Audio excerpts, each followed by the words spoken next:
All right, here's the highlight. Mid-January is hunting quitters. Blue Monday is bait. Let's just watch who folds and who levels up. Because this is quitters week. Last week was the end of the middle of January. January is a 31-day ambush. Nobody told me. A lot of folks waking up today saying, I don't know if I want to get up and get after it. He survived a plane hijacking coming up on the show. Tomorrow, 180 minutes, 3 hours behind me already. Yeah, true story. So listen, put that snooze button away. Snooze is just future you getting jumped. NASA is aiming for its first crewed mission to the moon in 50 years. Is NASA still relevant, you guys? I didn't even know it was. Center stage, this is about building goals that survive real life and not fantasy schedules. Fantasy schedules are written by liars with assistants. I have spent many times introducing myself 1,000 times in my life. Entrepreneurship is the only world where you can wake up with a brand new problem you didn't either ask for or didn't budget for and still feel weirdly grateful because it means the game is still on. The game is on, and the ref hates you. I'm reintroducing myself as the guy who stopped performing for my applause, your applause, the mirror's applause.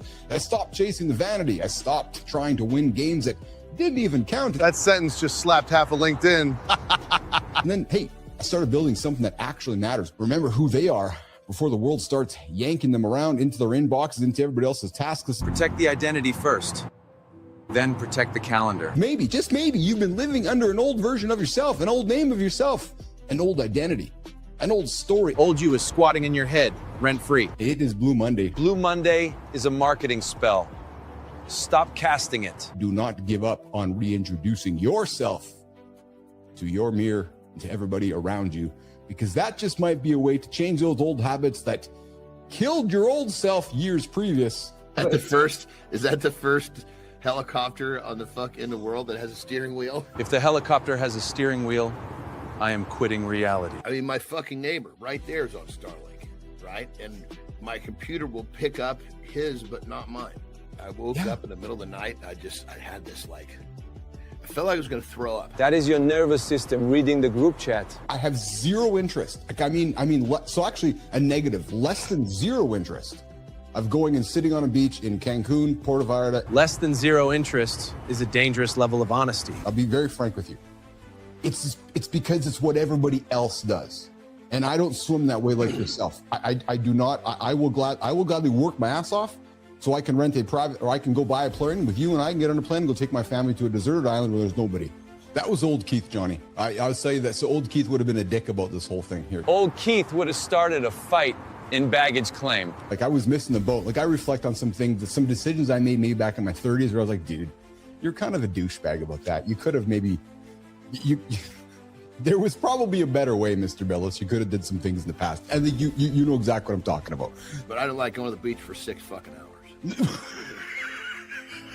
6 hours on sand is prison.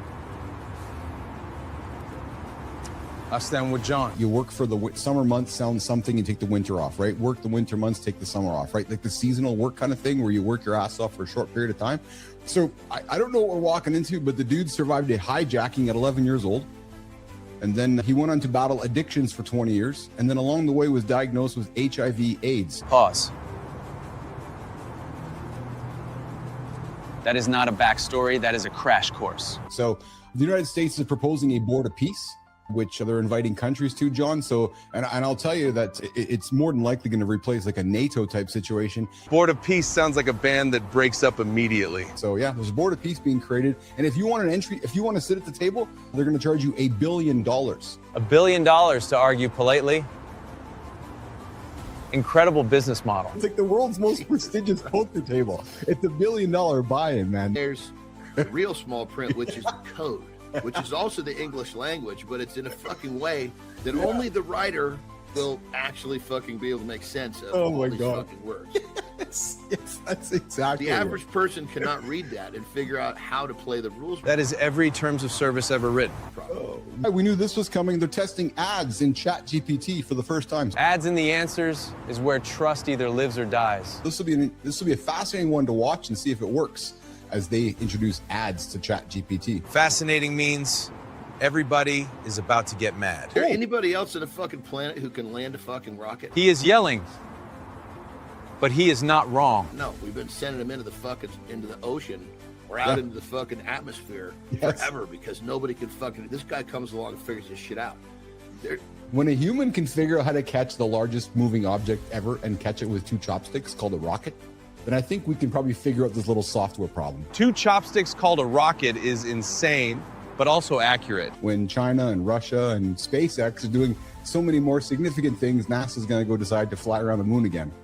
NASA just needs to fucking spend their fucking budget on fucking having Elon tell them what to do. John is doing consulting, but in all caps. Coming up, we got Hamish Noah, how one man survived a hijacked plane and 20 years of addiction. That teaser is 3 lifetimes in 1 sentence. He was getting fucking drunk off some fucking drink he made. He found the cure for cancer, and that he couldn't duplicate it because he was fucked up when he found it.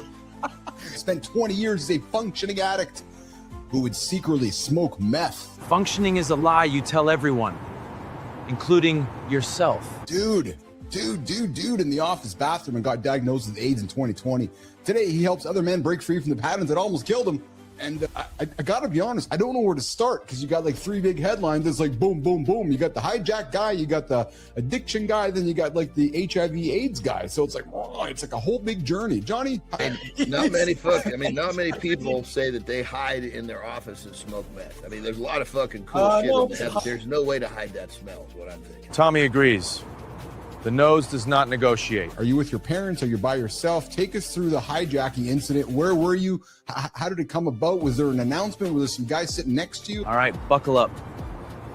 This is the part that changes people. And a guy attempted to crash the plane with 400 other people on it. 400 people in one nightmare. That is evil math. And he had written a suicide note, and he walked into the cockpit during the night, tried to crash the plane, and the captain was on his rest break, and no passenger plane in history has ever recovered from that rate of descent. Every other plane that has done that has crashed. And we just got called as they shut the check-in. You got the last 3 seats. Oh, by the way, they're in business class. We were like, oh my God, this never happened.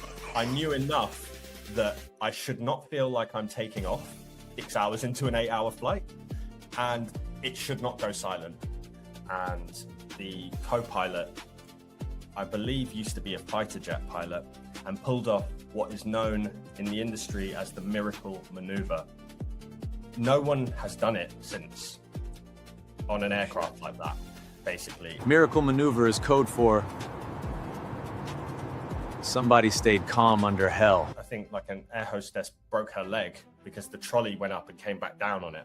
He had schizophrenia, so he had, I believe, serious mental illness, but clearly, should not have been allowed to walk freely into the cockpit. And he just dropped into how one man survived a hijacked plane and 20 years of addiction.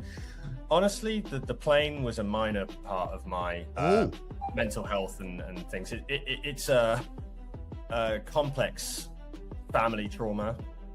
It's complex relational trauma.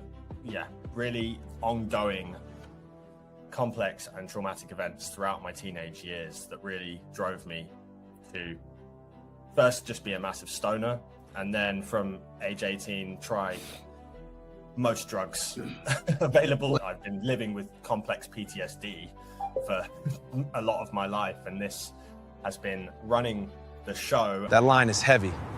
Respect for saying it out loud. And my solution to that was whatever drug or thing I could get my hands on at the time, and being able to hide it quite well and to get on with my life and take a break from the stress that I was feeling constantly on a daily or weekly basis.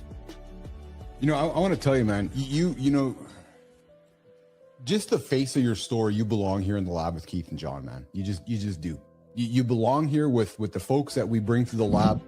Dude, I mean, forgive me, brother, but I just want to say, in some of the heat of my addictions, that seems like it's going to lead to stable ground, but all that would have done is fucking turn to stay with the unstable ground even more unstable. It was one of her colleagues at the time had this puppy that needed rehoming, and it was like, this is actually a really good opportunity. So let's go. Let's see if this could happen. And we adopted her, and yeah, it taught me how to look after another living, breathing thing, to be responsible for another living, breathing thing, which was amazing. A dog makes you accountable without speeches, just eyes. He'll sit there and watch you smoke fucking crack and not fucking judge you one bit. No one can be AIDS positive. It happens when the virus has been in your system long enough to break down your immune system, and you are vulnerable to all sorts of other illnesses. And I hadn't taken myself to the clinic for a long while, and so I went to the sexual health clinic, and then I got the call on the 6th of January. I was feeling like a shell of myself. Like I was feeling like a walking skeleton. That is the scariest feeling. Like you are gone, but walking. I had to go back to the den I'd been in with money to pay someone and to collect my DJ mixer, because I'd been DJing on New Year's Eve. I'd left some of my equipment there to pay for some drugs because they didn't have any money on me. That's how fucked I was. Like, I'd left a mixer worth hundreds of pounds there to say, I'll be back with the money. Yes, yeah. Put it this way, if I hadn't gone to the clinic a few months later, I could have been dead. Go get checked. Do not let pride write your ending. A few weeks or months later. Actually, COVID happened 2 months later. COVID would have killed me. I guess to make this lifestyle tip anything other than to kind of run with what we've been talking about with our man Hamish would be kind of silly, because this is some fucking powerful shit. We're all in denial about something, whether it's today or for, I was in denial of my addictions for a long time. Started off with sugar and just kept on going. The bottom line is this: we all live in denial a little bit to some extent about something. What are you living in denial about? Figure it out, own it, and start taking steps to fix it. Answer it.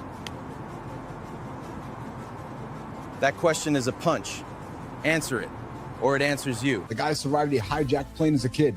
2 decades lost to addiction. Hit rock bottom with a late-stage HIV diagnosis. Vulnerability is the path to freedom. Vulnerability is expensive, but hiding costs more.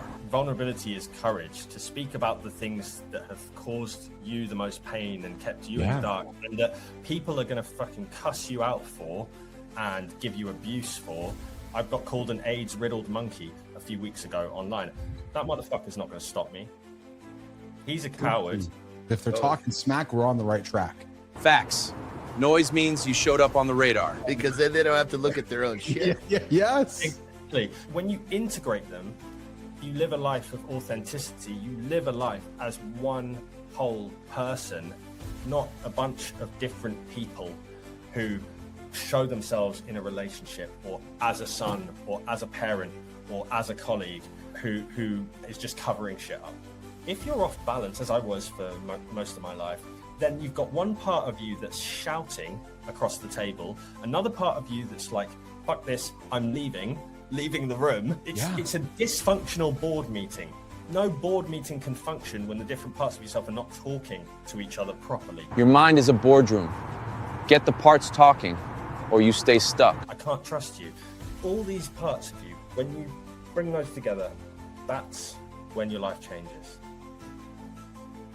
No, man, you need to go and look in your own mirror and keep going. I always say we got to sell a mirror on the show, John. But I just love how clear you made that. And it's, goodness gracious, when we have some bit of clarity on what the fuck's happening inside of our very busy minds, that's huge. I didn't lose shit. Blessing, baby. Everything's a fucking blessing. I gained the rest of my life. I gained where I am now. And Purpose, I think the treatment a few weeks later made me undetectable, which means I can't transmit HIV. And most people living with HIV can't pass it on. So that's one thing I want to share, is when you hear someone is living with HIV, first of all, anyone can get it.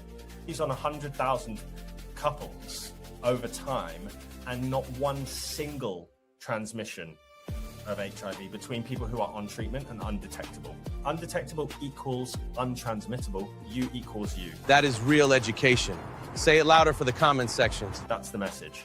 That is real. Dude, I can't imagine the courage it takes for you to sit down with me and say, hey, Keith, I like you and I want to have sex with you, but I have HIV. Dude, I can't imagine how you have had to learn to have that vulnerable conversation. I mean, like, Yes. I've spoken to someone in a West African country who got called dirty by the nurse at the hospital. Right. This is horrific. When someone is going to get health care and they have a chronic health condition and they're being made to feel dirty by the person who should be helping them.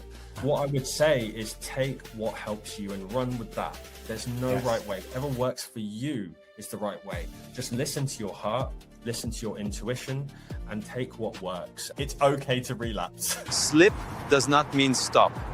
You reset and you keep moving. The moment you start giving yourself that, you will be a better lover, partner, son, parent, and you will be able to move through life with more clarity and more compassion. And Thanks, brother. Thank you for your courage. Thanks Thanks so for your much. journey. Thanks for sharing your story, man. Honest to God. You're very welcome. No. But even just, like, I'm really glad how you opened it too. Like, regardless if it's weekends or weeknights, smoking meth and like a functioning meth addict, like that just fucking baffles me, dude. Honest to God. Up to 88% of humans fail within the first few weeks of every single year. 88%? Cool. Be the annoying 12%. Once you start breaking promises to yourself, it's just easier to do every time. And you know, and Hamish said this too, which I appreciated. I know you heard this too. Is that to those that are thinking of quitting today, don't. And if you do, you can restart tomorrow. I was hoping the update was going to fix this whole fucking thing, but what it did was it allowed it to shift, which I've never seen before.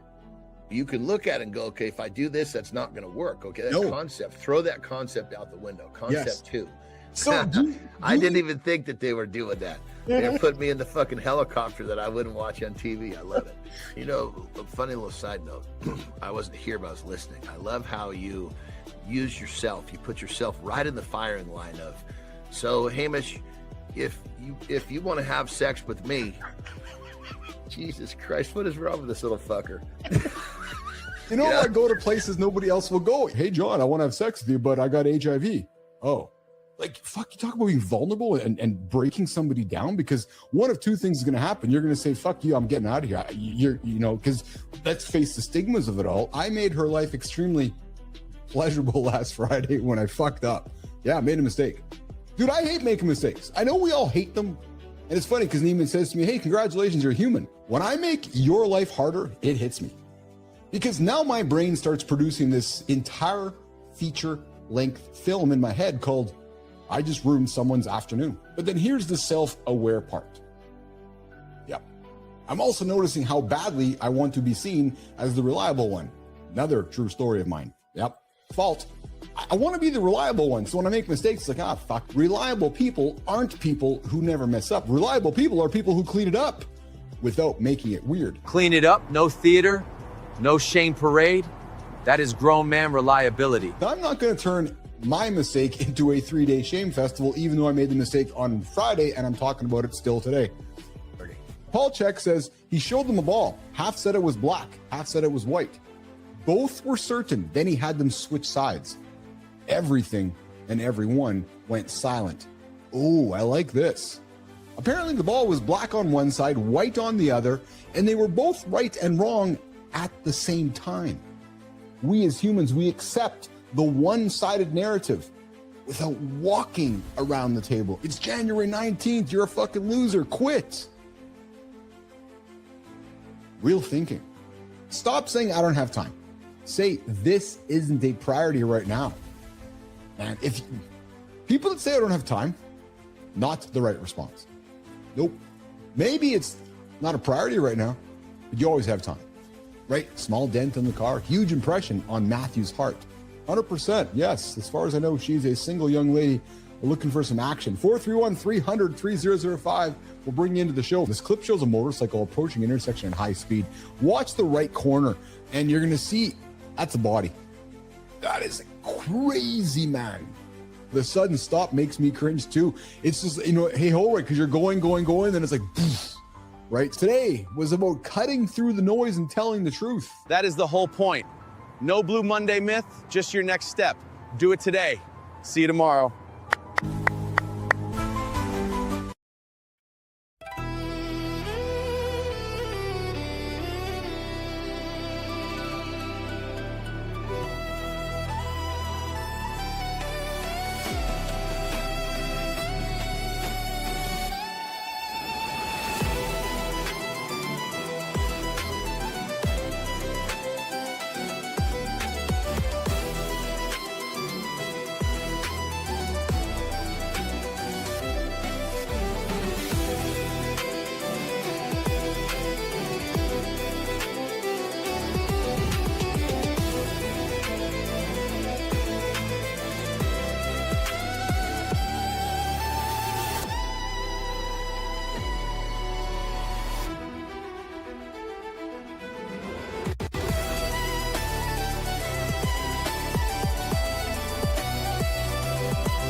If you're chasing sex, you're already losing leverage. Desire doesn't respond to effort. It responds to who you are. Today, we show you how attraction actually works. Not theory, real behavior that changes how you're experienced. Only on Mornings in the Lab. Welcome to the big show.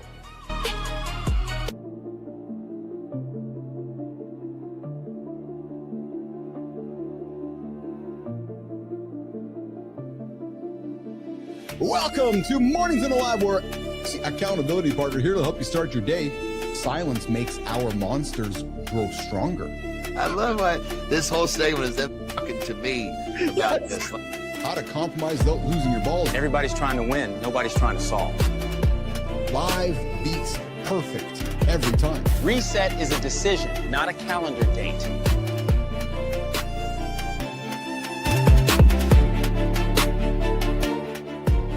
Don't chase details, chase the lesson.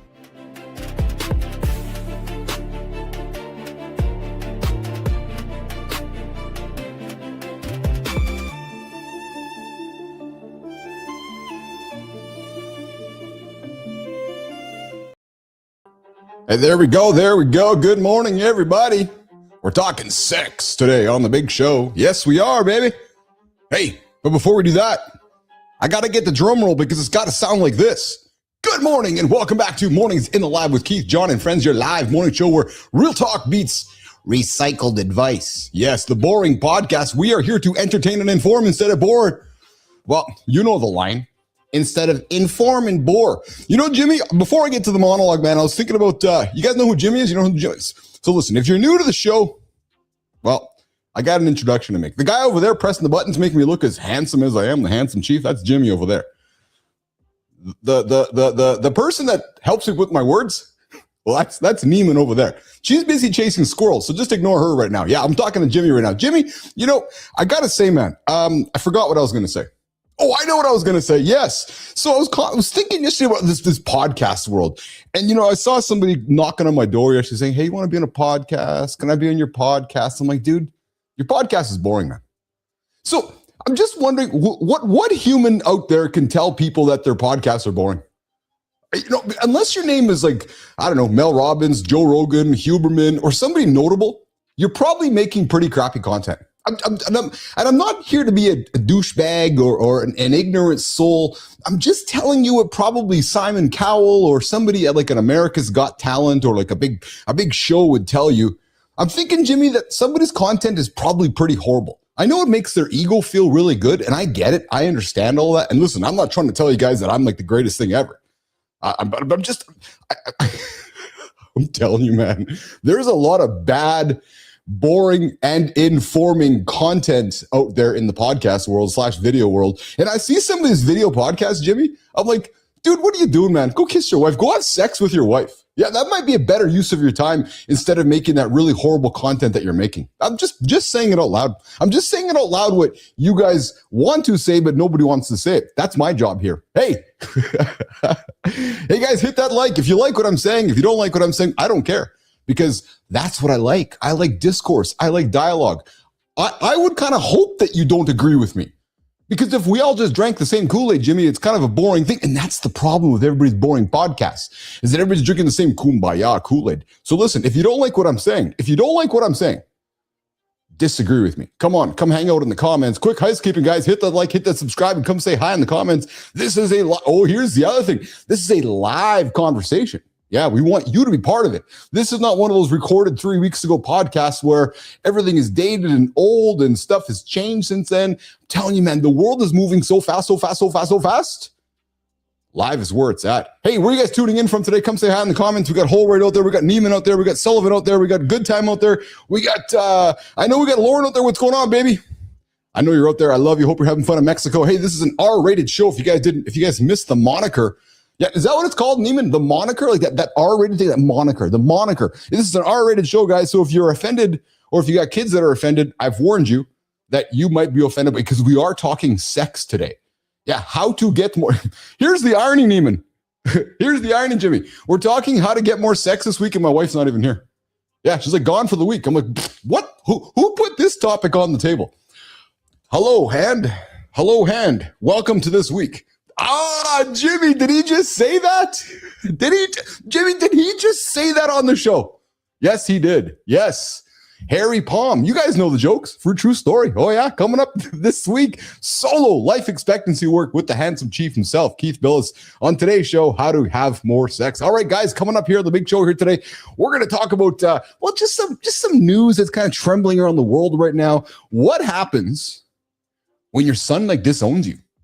Yeah, we're going to talk about it. Brooklyn Beckham deciding to cut off his parents. Just disarming them. We're disowning you all together. And then I got some really cool shit for me and Anderson to digest. We like to talk about cool shit. Well, there's a little Jimmy. There was a little incident in Venezuela a few weeks ago. Did you hear about it? Just a little incident. A little operation. Well, apparently science fiction showed up.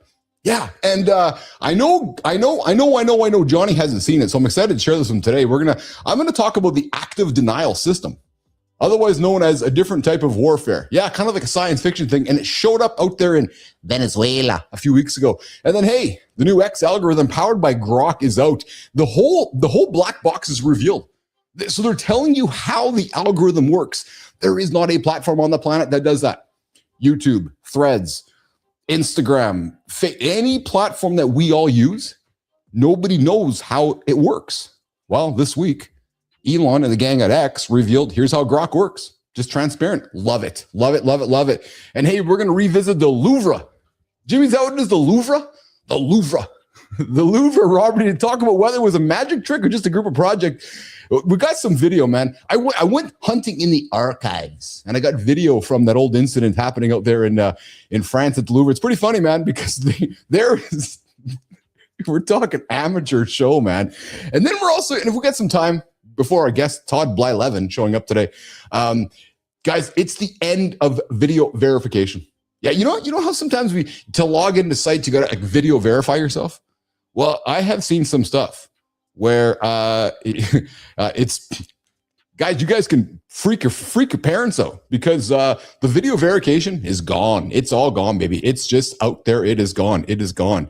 Thank you, Kai. Thank you, Nation. It is the Louvre, not the Louvre. No, so Kai. So hey, guys, introducing producer Kai. She joined the show last week. Feel sorry for her. Yes, I do. Yeah, she's joining the show here now. So she just sits in the background correcting me. So yesterday was, hey, Keith, it's Hey Mish. Fuck, man. I know it's hey, guys, yesterday's show. Hey Mish, Noah. The guy goes from surviving a hijacking. Yeah, hijacking. Addicted for 20 years. And then diagnosed with HIV AIDS. True story. Yeah. Hey Mish, don't call me Hamish. and we got the Curiosity Cache on the show here today as well. Yeah, that's right, bro. So hey Neiman, we've hired some Gen Zers on the show here recently. So they're making the handsome chief much younger than he really is. Yeah, coming up center stage. Exactly. Todd Blyleven. We're going to talk about his experience as a rock star MLB scout, plus surviving the deadliest mass shooting in U.S. modern history. And then, hey, guys, the big one. Brianna Bass is joining us for No Safe Words. And I'm thinking Brianna got her ass out of bed today. We talked after last week's show, or 2 weeks ago. She's like, I got to get up early to bring the energy. I go, yes, you do. You got to get your ass out of bed earlier. We're going to break down the 3 pillars that determine whether desire grows or dies, and why doing more usually backfires when you don't understand what actually creates the attention. And we're going to get into the 4 things a sex therapist says you should never do in the bedroom. Yes. Maybe, and Jimmy, maybe farting is one of them. Oh, hey, honey, you want to have some love? Oh, what? Yeah. And then we're going to get to the morning focus. We're going to talk about the power of starting the day with a live conversation. I was motivated by the communication happening last night from the guy just down there in Maryland. Speaking of Maryland, Marty's not here. What the hell is Maryland building a sphere? Really? So it's funny because I'm just some dude from Canada. I got an opinion on this. What are you guys doing? If you folks living in the Maryland area, you guys are building a sphere, dude, your taxpayer dollars, waste of money. Yep. True story. Community Corner. Maya Reyes will be here today. We're talking biology, the masculinity debate, and why boring consistency beats dramatic effort every single time with our very own, because we own people here. We own folks. Maya Reyes. Yes. All right, nation. Strap up, buckle in. I know the big dog is probably getting into Airwolf and making his way to the studio because, hey, Jimmy, is Kai still paying attention? Is she paying attention? Jimmy, is she? Is she? Because the morning loop starts right now. Yesterday's guest is something rare. He told the truth, no polishing. Most guys protect the image, then wonder why they feel alone. Honesty is oxygen. That's the vibe here. Real talk, no performance. If you want better intimacy, start with truth. Pressure kills connection fast. So does guessing. Say the thing kindly, then listen. Consistency beats big speeches. Tiny habits, daily. Energy and presence make you easier to love. Nation, pick one rep today. Sleep, movement, or a hard conversation. Do it before noon. Drop your word in the comments. Truth or reps? Then stay close. The morning loop starts right now.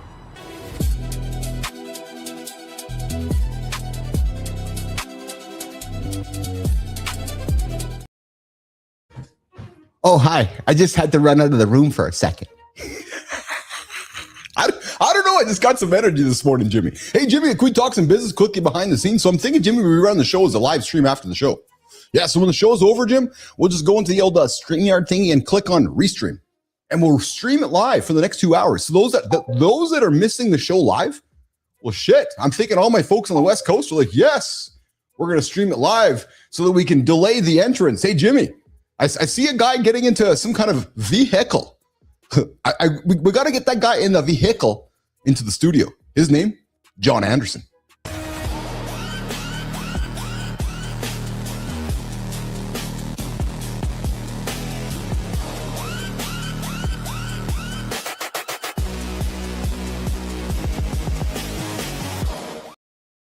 There he is. What is going on, brother? How are you today?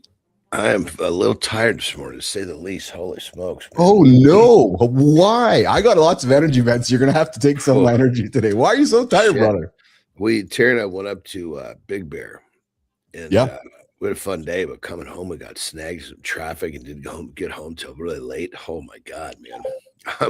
I am like, oh, Jesus Christ. It's like I'm almost kind of like nauseous. I'm so tired. Oh, you know? So I haven't seen you this way before. So give me some context. How late was late? Because I know you're an early bed. And so, dude, I feel like I've been drinking your Kool-Aid since I've met you. Like I'm all disciplined at my bedtimes, and I know what you're talking about. So how late was late? Oh, it was probably close to midnight. Whoa. Yeah, no, I'm tired, dude. I'm really tired. Oh, and then we trained late too. We just had a fun day and checked out the place up there. Yeah. But we trained late, so we didn't train till like 5 o'clock. We were planning on being home kind of right at my bedtime. Then we got the little road, there's basically just two ways in and out of that mountain. Right. Yeah. You're going towards LA or Palm Springs. Okay. And it's just a 2-lane road coming in. So if there's a problem, you're just sitting there. So let's lean into this, brother. I got you. Today's a great example of just showing up in the gym, right? I just got my shoes on. I'm in the gym, and I'm gonna walk, and I'm just gonna spend some time here. Then when I'm done, I'm gonna head back and catch a nap. But that's exactly what I'm gonna do. Like you notice, no cigar. Cigar does not sound appealing this morning. You walked in, I got some notes from Melissa and Jimmy going, you could see his expression. He's tired. So I wasn't expecting midnight, brother. Like I was thinking I know your bedtime's 8. So I'm thinking, okay, like maybe like 9 o'clock, 9:30. I'm like, midnight, dude, that's a killer. That's a fucking killer, man. Yeah, that hurt me. It's only 3 hours. Yes. Yeah, no kidding. Hey, well, so today's a fun show. We got Brianna Bass joining us at the top of the hour. We got Todd Bly 11. So Todd Bly 11 joining us in about 15 minutes. He's survived America's biggest mass shooting, and he's here. He's also. Which one was this? So we're gonna get into it with Todd. I think it's I think it's the one in Colorado actually. But like the original one. Yeah. The biggest kind of like set the stage for all of the copycats. Oh, it was the Vegas shooting. Oh, the one in Vegas. Oh, okay. Remember the one? Oh, Christ. Yeah, that one there where the guy sat in the hotel room and just shot everybody from. You know what? So when that happened, I said to myself, why hasn't, and I'm not trying to be a dick with what I say next, but when that happened, I said to myself, why hasn't that happened before? I don't know. People go to Vegas to have fun. No,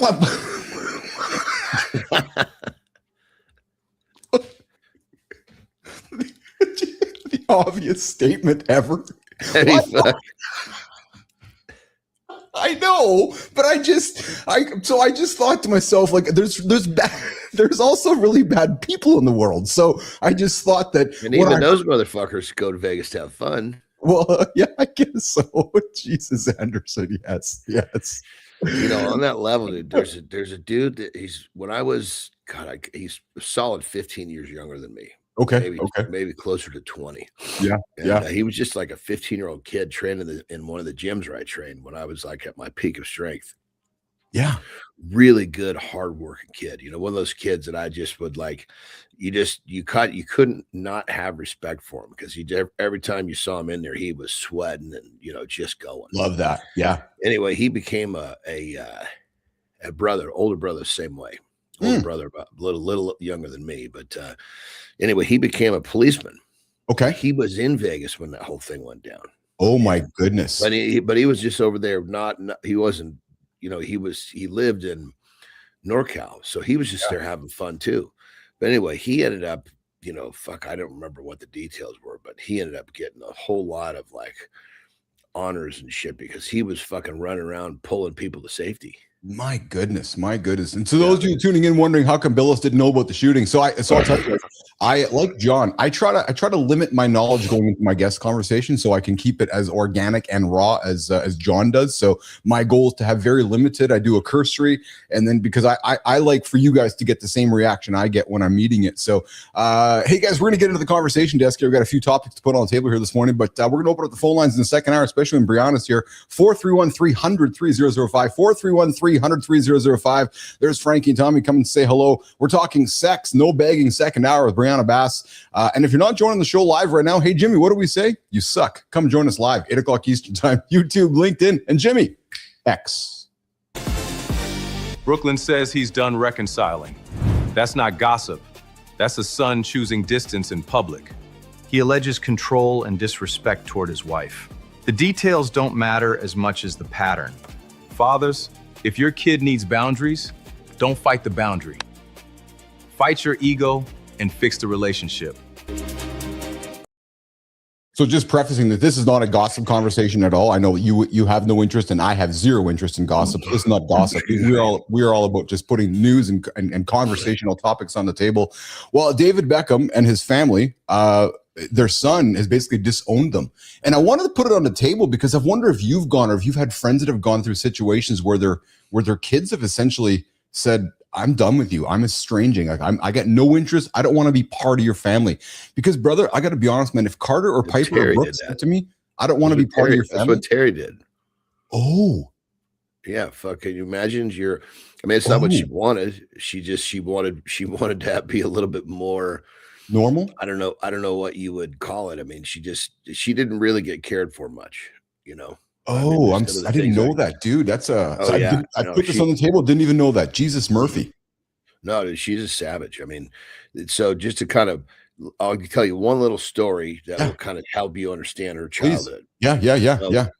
She's like, 11 in middle school. Yes. Right. Yes. And her dad takes her to wherever the place is where you can get a work permit. Lies, says she's whatever the legal age is, like 15. Right. Oh my God. I know where you're going with this. She goes and gets a job fucking putting French fries in a fucking, basically one of those restaurants, or just like a 11-year-old. I mean, granted, she was pretty handy, so she didn't have a problem, but wow. She's making money, and where's the money going? He's taking it.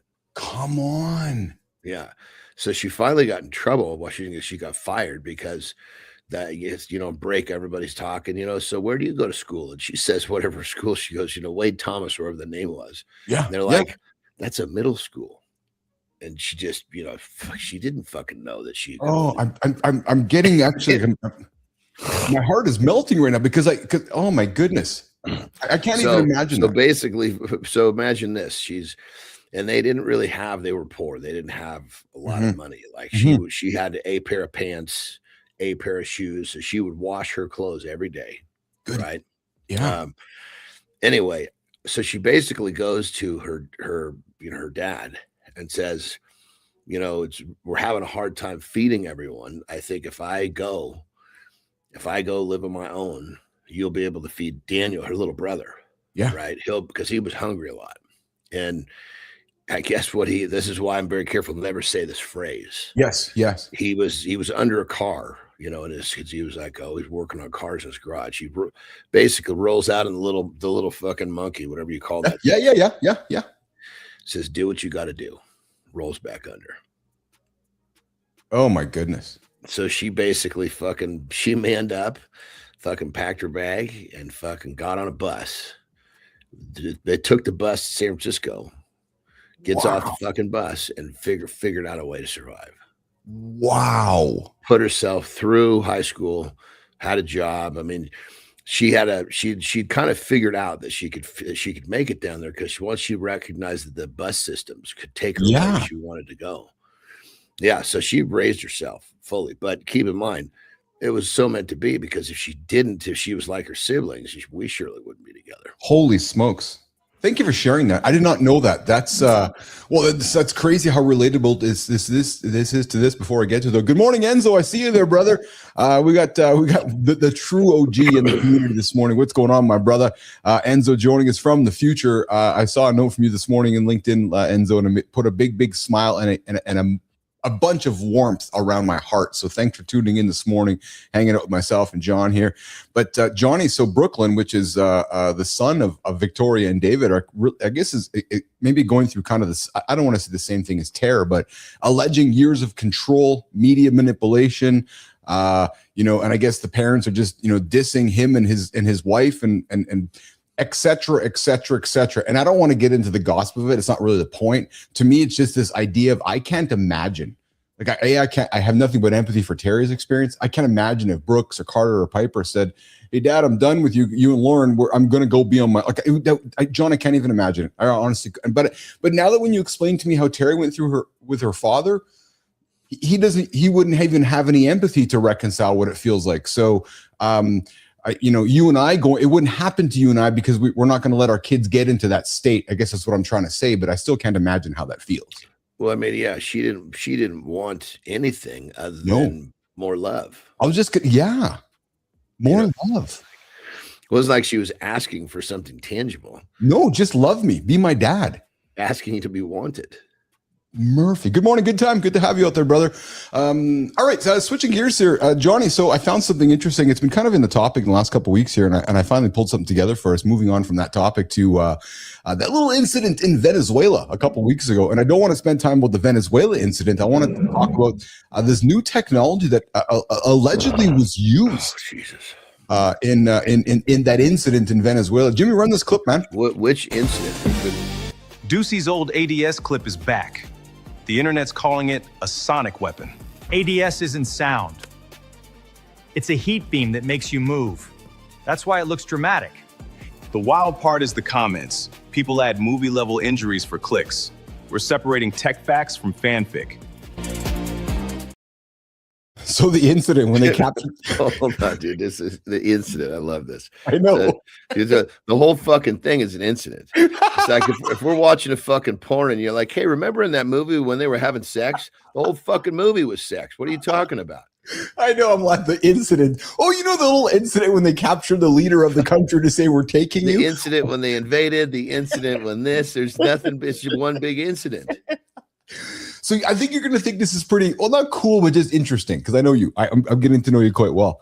So apparently and allegedly, they introduced a brand new type of, weapon, Johnny, and it's called an active denial system. So I'll do a role play with you. I point this active denial system at you, and it doesn't shoot you. It shoots this intense beam of heat, allegedly, where the soldiers on the other army started bleeding through the nose and vomiting and started running because the heat got, so it's like this intense heat source being shot at you, and then you had to get out of the way because you started breaking down from inside. It's like movies with lasers and shit. Yeah. So, so apparently there's nobody's confirming it or committing to it, but they did not use it. Apparently there was no conventional weapons used, like the shit you and I grew up with. It was all this new type of technology. One of them being like this active denial system, where it's a millimeter wave beam that penetrates only about one, and you'll get this because you're a body guy. It penetrates only about 1/64th inch into the skin, and it creates this intolerable heating sensation that stops when the beam stops. So it's essentially denying you by making you run away, because it's making you feel like you're burning from inside. Yeah, I'm trying to connect how, because I'm a body guy, that I would understand that technology, but but the skin, like just like the 1/64th of the skin. I'm just playing, dude. That's fucking crazy. I mean, it just shows that we're just hearing about this. Yes. What else haven't we heard about? Well, I'll tell you what we have heard about. So you and I had some laughter a couple of months ago about the heist, the other incident in France with Kai, the Louvre. Well, we got some video, John, of the Louvre, of that big robbery happening. So check this out. Hey, Sterling Preston, let's see this video about the Louvre. Under 4 minutes, 9 items gone. That's a drill time. Somebody knew the window. Disguises, route, and confidence. If you look like you belong, people donate their doubt to you. Exactly.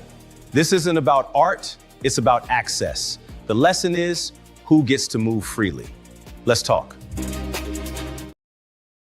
Yes, the video, Jimmy, if you have the video, let's run it. The video highlights, check this out, because we're going to see it actually. Like this guy just crashing into it. So look, just cutting away, banging away. Alarms are going off, and it was a 4-minute situation. They released, look at him just grabbing. Like nothing delicate at all. Just taking. And people are watching from afar. Well, imagine once that alarm's going off, what the fuck, Jesus Christ, I mean, your moments are limited. You might as well fucking break some shit and get out of there. I was thinking the same thing when I was putting this together yesterday. When the alarm's going off, you're like, okay, I guess we're all in on this now. Like we got to fucking go because the alarms are going off. So it's go. So, and where does that? We said people are watching. Where are they? Who's watching? What's this was security cameras. They were watching this, and then there was people in the hall. If you remember, there's some video that I had shown when this first thing happened. There was actually people in the room, John, when this was happening, and they were puzzled, going, "Why?" Remember, because we were talking. It was your comment by saying the most obvious thing was they had these vests on, because when you got they were vest dressed on, like they were there to do something. Yeah, right. So it's like Keith and Lauren and Terry and John were out at the Louvre kind of doing our museum thing, and we're in the corner over there, and Terry and Lauren are talking, and you're saying to me, "Hey Keith, look at that over there. Look at those guys over there." And these guys are doing their thing. And next thing, and then the security starts ushering us out, and then we learn later that they robbed this place. So I knew this video was going to come out over time here, and I was kind of interested. It is. The punching of the glass would have been the giveaway that maybe that jacket was a fraud. The punching of the glass, yeah. No shit, just a little bit, eh? Just a little bit. Hey, coming up in a few minutes, we've got Todd Bly-Levin, from MLB scout to mass shooting survivor. Todd's journey from trauma to triumph coming up in a couple minutes here on Mornings in the Lab with Keith, John, and friends. All right, I'm going to put one more on the table this morning as well. And this one is for your mom, my mom, and all the folks out there that, because I know we're living in a world now where we went through image verification, where you had to take a picture to know if you were human. Well, and we're moving, and there's more verification services where they want you to kind of like scan your head or create a video of yourself. I think you've gone through it yourself, where Instagram's like, hey, make a video, right? So it knows you're human. Well, Jimmy, let's run this clip, man, because there's some technology that's out on the market now, which essentially removes that whole thing. So video verification now is fully scammable as well. Jimmy, you got a clip for that? Face swap tech is getting stupid clean. No studio budget, just a laptop and bad intentions. Platforms trained us to believe video. Now video lies the best. So what's left? Context and source. Here's the twist: most fakes won't change minds. Memes already did that, but trust still takes the hit. So check this out. There's a video running here. This is crazy, man, because this is not real. And I'm showing to, because I know it's not real, But when you see it, you're like, oh yeah, okay. So think about this. So the election cycle's coming up, or any type of things where like, what about it's not real? I'm trying to figure out what part is not real. So the person on the bottom there is the real human.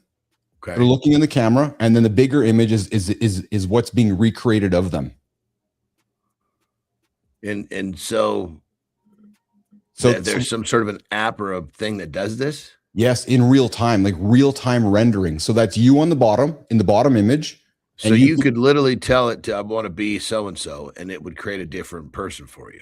So I will tell you that I would say within the next 12 months, you and I will be doing this show live, and I can make John Anderson African-American John, and I can make Keith Asian Keith, and the whole world would not know, because real-time rendering will render our appearance so that you as the viewer will not know that there's actually a human being here.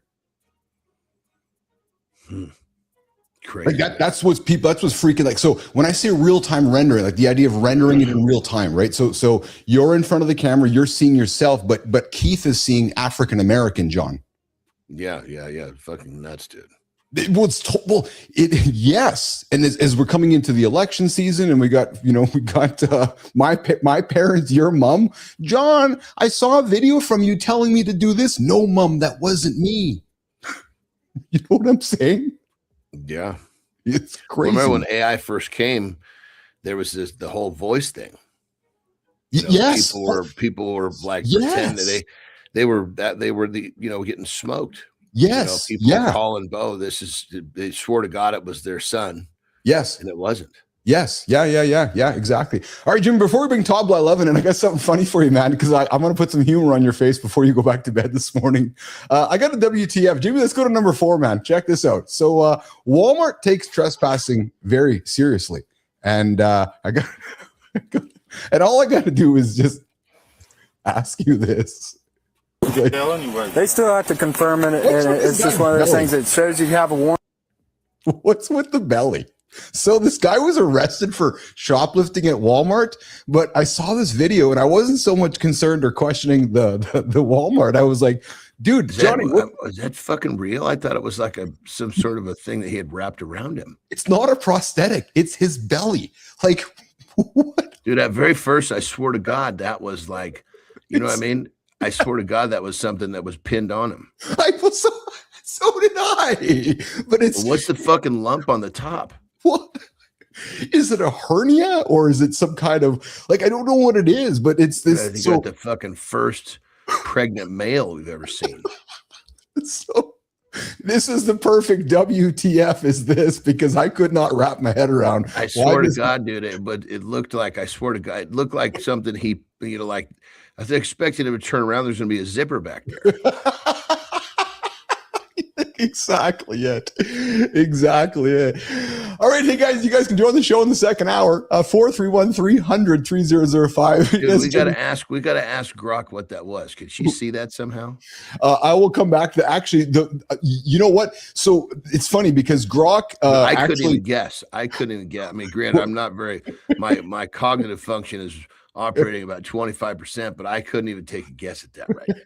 So Grok's answer right now, it's like, well, I'll come back to it, because I actually have the text response from Grok, because Grok did describe it when we grabbed the video. So Brianna Bass, second hour, no safe words. We're talking how to have more sex in 2026. I see all of you on X this morning. X is hopping, Johnny. We got about 100 people joining us right now live on X. I appreciate you guys joining us this morning with Keith and John live. Half asleep John. I have not had a half asleep John on the show here before. Dude, so this is I mean, I used to be really good at going without sleep, and I remember you being so tired you felt, because for me, what happens, I get when I'm this tired, I feel nauseous. I feel like I'm like, I having a hard time drinking water, coffee. Every time I put something in there, I just feel like it's almost like I'm burping fire. It's like hot coming up when I burp. John's legend status is growing on the show, Jimmy. All right, hey guys, 431-300-3005. Come join us in the second hour. Brianna Bass, 431-300-3005. But right now, we got a guy who went from MLB scout to surviving one of the biggest mass shootings in United States history. Sophia Grant, let's bring him in on center stage this morning on Mornings in the Lab with Keith, John, and friends. Todd Blyleven spent most of his life doing what men are taught to do: to be tough and to handle it. Show up, do your job, do not complain, do not ask for help. He grew up inside professional sports. Toughness expected, and silence respected. For a long time, performance mattered and feelings did not come first. He is the son of Hall of Famer Bert Blyleven, played professional baseball, and later became an MLB scout, always carrying pressure without talking about it. That approach worked for a long time. But on October 1, 2017, Todd was at a music festival in Las Vegas with his family. Gunfire broke out. He made sure his family was safe. Then he ran back to help others get out. After the shooting, Todd went back to doing what he had always done. He kept moving forward. Over time, he saw that approach was not enough. So he finally asked for help and started the journey of recovering from trauma. From that work, Todd built a way to live without hiding from what happened. He calls it walking with your trauma. You acknowledge it, you name it, you do not let it run your life. This conversation is about what you say when you finally speak up, about who you tell, and how you ask for help without feeling weak. Todd, thanks for joining us today. Welcome to Mornings in the Lab. Hey, Johnny, so imagine you're standing in a field of 22,000 people, gunfire raining down from 32 floors above, and everyone is running for their lives. But then you decide to run back into the chaos. And that's exactly what today's guest did. And we're joining him. He's joining us right now. Todd Blyleven, Mornings in the Lab with Keith, John, and friends. What's going on, Todd? What is up? Good morning, fellas. How are you guys? What's up, brother? How are you? Joining us this morning. Where are you joining us from today, brother? So I'm in Frisco, Texas. I'm at home today. So it's, I got my blank background, not like you guys. Got those cool backgrounds too. But yeah, beautiful Texas. Nice. Thanks for joining us, man. I was part of your recruitment on the show because I got to be frank with you. I recognized the last name. I was like, oh, I know that last name. Your dad, eh? Yes. Yeah. Bert Blyleven. Oh, yeah. Man, I got a chance to grow up and watch him compete every day, and it was awesome, man. Best thing about him is he was a present father that traveled the world playing a sport that he loved. And he took me around with him until I was in high school. So I got a chance to rub elbows with all those guys, watch them go through their defeats every single day, go through their successes, be in those quiet clubhouses after a loss. Yeah. To the successes of, guys pouring beer and Gatorade on top of each other just because they won a ball game. So, yeah, awesome experience. Never took it for granted. I still get goosebumps when I meet people. Yeah. My dad raised me right.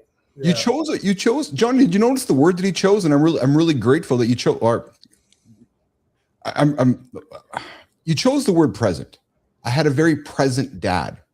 Yeah, that's a very intentional word you used. Yeah, well, my dad's mentality was when I go on the field, I'm this beast, I'm this animal. Don't come try to take me out of a ball game. Yeah. He was a warrior in that sport. But when he crossed that line, he gave back to his community. He made sure that we were doing things with our house. Like, we didn't really have gardeners. We had, my dad that would tell us to get up early in the morning and go pick weeds. And if I wanted $1, I needed to go down the street and start washing cars from our neighbors, and they would give me money. It was just a great, awesome, very amazing, blessed upbringing. And I'm getting goosebumps hearing you describe it. Yeah, and it's not an easy thing to have that switch, is like an on and off the field type transition like that. You see that doesn't happen probably more than it happens. Yeah. Well, and Todd, sorry, Todd, it strikes me too, because we're also talking about, we kicked the show off with, and not to gossip, but David Beckham's kid is disowning him because he's like, I don't want nothing to do with you. And John shared a story about his wife and her family. And now that's why I really leaned into, and you said my dad was present, because that's striking to me, man. That's really striking to me. Yeah, it was the pregame meals, it was the running, it was the working out with him. He took me everywhere. I wasn't a nuisance. I also knew my place too. Yeah. I knew that if I was screwing around in the clubhouse, these guys would tape me to the chair and leave me there for 4 innings. Oh, so hazing was yeah. Come on now, hazing. I don't know what hazing is today, but yeah, I remember when the Twins. I remember it was Tom Bernansky, and I mean they all did it for fun, and they made sure I was safe and everything. So disclaimer there, but I remember they called me up to the clubhouse about an inning into the game, and I was bat boying, right? So I used to bat boy, used to ball boy. I was out running on the field and all these things, and they called me up to go get something, and it was Tom Bernansky, Kent Herbeck, Gary Guida. They all threw me in one of those big laundry bins with the big wooden closures, and they locked it. And I was in there the entire game, and guys would walk by and they'd tap it with the bat and they'd laugh. And I'm like, let me out. But it was just so much fun. I mean, they became my brothers, my uncles, and the relationships I had. Well, it sounds like you had a whole bunch of dads, so to speak. You know what I mean? Awesome. Yeah, it was so much fun. So much fun. But Todd, the flip side of that, let's go into the potential flip side of that, which is, you have a quote unquote famous dad doing some pretty crazy things in the world, and you're a young man growing up. Did you ever feel like you had to be him or be in his shoes, or did you ever go through a point of a young man growing up where you had the weight of your name on your shoulders, where you're like, oh my God, how did you create your own identity away from your father? Yeah, you do. As much as you try to be yourself, even when I was on the field, I had Blyleven written across the back of my jersey. Yeah. My dad always tried to help me create my own identity. But I remember when I was playing sports, especially playing baseball, growing up, I always would hear in the dugout, hey, that's Burt Blyleven's kid. That's Burt Blyleven's this, and then even the newspapers, when I started to get to be pretty good in high school, there were articles Burt Blyleven's son, and still today. And for a while there, I was like, God, I just want to be myself. Well, look at how I introduced you, frankly. Look at how I did, right? Because I recognized the name, and I hate to admit it, but I did. No, and I'm proud of my dad worked his tail off to get that name to be where it is. And I'm super proud of what he's accomplished. Yeah. He came from another country. His dad brought him over. They settled in Southern California when he was like 6. My dad Where did they come from? He was born in Holland. So Zeist, Holland. So his dad was a molasses truck driver. Took the family over to Canada and then brought him in the United States. And him and my grandpa and his brother, they ended up straightening bumpers before he became a long life plumber. And so my dad came from hardworking people. My dad delivered papers when he was a kid. He worked at McDonald's. He worked at Orange Julius, and then he signed out of high school. And he never really stopped playing and working hard. So he worked his way right from high school all the way up. Yeah, hard nose. So, but going through those lower levels, man. That's a little different than going to college. Yeah, totally. Yeah, but I'm super proud of him, and he was tough. He was a tough dad. Clearly. He expected a lot. But I remember I was pitching in a ball game my junior year in high school. And that's when I really started to throw hard. And I struck out the side like the first 2 innings. And I heard somebody in the dugout say, you just got struck out by Burt Blyleven's kid. And I said, no, you got struck out by Todd. And it became this fire for me. And I remember waking up that next morning and I started running and I started working out. And I thought, I could really do something with this. And but I also, too, again, because of who my dad was to me, he wasn't just a baseball player. He was a friend as well. He was somebody I could go to and talk about things other than being hurt, other than being scared. My dad had that mentality of no blood, no foul. We used to play basketball all the time. I mean, we're still great friends. So it's, I was, just really happy to have that last name, super proud to wear it. And never ashamed when I see that in the news, even today when articles or things like that are written on me that I'm Burt Blyleven's son. That's awesome. Yeah. So sounds like an amazing relationship with you. Yeah. He's a good dude. So, but Todd, before we continue on into your life, and that's where I want to get this to, I do want to ask this. Was there a point though with your journey with Dad where maybe you guys had to take a couple steps back, have a little bit of like figuring out each other, maybe some I'm embellishing, but some rough and tumble kind of love to figure out like, Dad, I'm Todd, you're Bert, I'm your son. Like, or was there just literally a journey through life and you figured it out? Or did you guys have like a hard time over a hard period of time? I would say we had probably several different hard times. I mean, he raised me to be strong, to be tough, to always keep my boots moving. Yes. And when you have two strong alpha type personalities in a household, or as I'm battling through things, and maybe there was times when I would expect my dad to be more like just soft at times, because even though I didn't know that's what I needed, there was some conflict, but we always resolved it. Just because of, I think, the upbringing, and we're almost kind of like two roommates. Really, I went on the road with my dad all the time and saw things that I was always told, what you see in the clubhouse stays in the clubhouse, kid. That sort of thing. So there was a big trust factor between my dad and I. But yes, we had our riffs. But. You talk about boots moving. Let's keep moving those boots. Sure. You are in Vegas, October 1st. Johnny, get this, he's in Vegas looking to reconnect with his wife. Last ditch trip to save the marriage. The boots are moving. The Jason Aldean concert's going. The boots are moving. The gunfire starts. The boots are moving.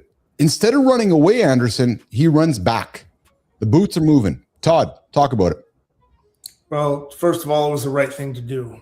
We were there with about 18. I consider them to be family friends, younger people that we had celebrated their 21st birthday in Vegas. I had seen these kids play Little League. I'd seen them go through their ballet and their dance and things. Oh, so, wow. That's a large we were there, group of people you basically cared about. a large group of family, friends and people. When the shooting started, I'll go through the quick version of it. But essentially when the shooting started, we were about 20 feet, 30 feet or so from the stage. Normally we're always up on the rails. The girls like to watch the singers, and guys kind of hang back and drink our beer and just watch the ladies dance, right? Yes. So this time we stayed back a little bit, but the gunfire started. At first we didn't know what was going on. Sound like firecrackers, I remember. It did, yeah. And then the machine gun fire started, and I thought it was a drive-by on the other side of Vegas Boulevard. Oh, okay. But there's a 7-foot retainer wall where we're at. So we're thinking, okay, well, we should be all right. They're praying for those people, but we're okay because Jason's still singing, and PD and fire are still on my right. So they're not moving. And then all of a sudden the screams went from cheering to just blood-curdling terror, and people started dropping. You could see this wave. 2 people by us got hit. I told everybody to get down. And then as I got down, I have my wife in front of me. I was on one knee, and I was able to look up, and I saw Mandalay Bay, saw muzzle flash from an elevated position. Knew that's where the fire shooting was coming from. So I got everybody back up before this, right around the second round, and we started to run. And I wanted to run as far away as possible, running east towards the airport on a street called Giles. Yes. And so thank God, there's nothing like, as you're running, especially with your family, trying to act as big and wide as possible while you're running, praying to God that bullets are flying behind you, that if a bullet comes, that it hit you and not any of them. And I felt like I was a magnet, trying to be a magnet of hit me instead of them. And by the time we got out, which was amazing, so we all got out, right when we got out, a man comes carrying a woman out that had been hit. I helped him lay her down, and unfortunately she took her last breath in that moment. I knew at that point there's going to be tons more of this damage. People were going to need help. So I ran over to my wife. I gave her a kiss. I told her I loved her, and I sent her with the group to run north. And I ran back in. I didn't know what I was doing in the beginning, right? I just knew when I ran in through those gates, I didn't know what I was going to find. We thought we were under attack. And the way the acoustics were, you thought there were multiple shooters everywhere. So I was in combat mode. I was in protect mode. I didn't know what to do. And I came up on this kind of an older woman real quick. She was hit. I picked her up and I brought her out to a police car right on the other side of Giles Street there. And I laid her down. And then I got back up and I started to run back in, and a girl grabs me, probably mid-50s, blonde hair, small. And she goes, "I'm a trauma nurse. What can I do to help?" So I told her to put her hands on by now there were 3 women and an officer or security guard that had been hurt. I said, "Go help them." That girl ended up building 3 triage centers on Giles Street that probably saved hundreds of lives. Wow. So I was still I'm in contact with her still today, which is amazing. But after that, I just kept going back and forth, guys. And, I was scared out of my mind, but there was just something greater than me. And I always, I look back on it and I think if I were to fall that night, and that was kind of my mentality, that I was going down proud. My family would know that I went. You were going down with your boots moving, that your dad taught you. And I'm serious, and I'm not trying to make light of it, but there's something very powerful in that statement, because we talk about it all the time. Just put your shoes on, get moving. Had you not been moving, you're not saving lives. Like your dad's statement saved a lot of lives. Get the boots moving, Todd. His whole mentality was no stopping here.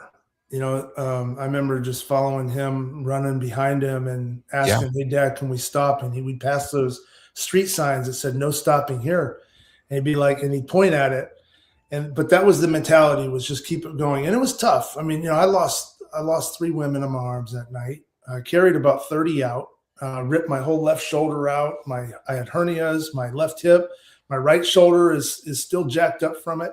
But I would run in. This is just from like carrying people and just doing things. You're just going so hard. You probably didn't have a clue, and it was going wrong in the moments. No. At first, so the first girl that was a little taller, her name was Rachel Parker. Her 2 friends were dragging her out. She was a Manhattan Beach police officer, or city clerk, or police clerk. Her 2 girlfriends were dragging her out, unfortunately, and I came in, and they told me what they saw, which was another thing too. Like, your mind is going crazy at the aftermath of what just happened, and Facebook and all the instant messaging, people were recognizing me and asking me to send pictures. And then they were telling me, like, "You came in, you picked up our friend, you threw her over your shoulder, and you just started running. And we were following you, and you put her in a car, you put her on a truck, and they took us off to the hospital." And that was my mentality. But with Rachel, she was a little taller. And so I hadn't been stretching. I hadn't been running, right? So my body was pretty cold. And I went to pick her up, and my right knee was hurting me a little bit. So they helped me get her up real quick. And then I started. But yeah, John, once that happened, I didn't feel pain. There was nothing. Yeah. I was boots on the ground for 8 hours. And you talk about the perseverance and the adversity side when you're standing over a young girl that just lost her life, and you did everything you could to like get her out, right? And in that moment, you're absolutely just broken. And how are you supposed to figure all this out? And then you see like 3 guys run in from your peripheral, and you're like, "All right, let's go." And you just chase. Yep, it's time to go. And that's the way it was. At the end of the night, as crazy as it sounds, there was a man wielding a knife. We're in Tropicana now. We're protecting about 150 people. We're still told there's a shooter now inside that building. So it was crazy, but I'm barreling doors down. We're trying to find the shooter. Me, a fire captain from San Francisco, an off-duty EMT, and a Marine veteran. And we're told there's a man with a knife now at the end of the tunnel that leads into the conference rooms and then up in the casino.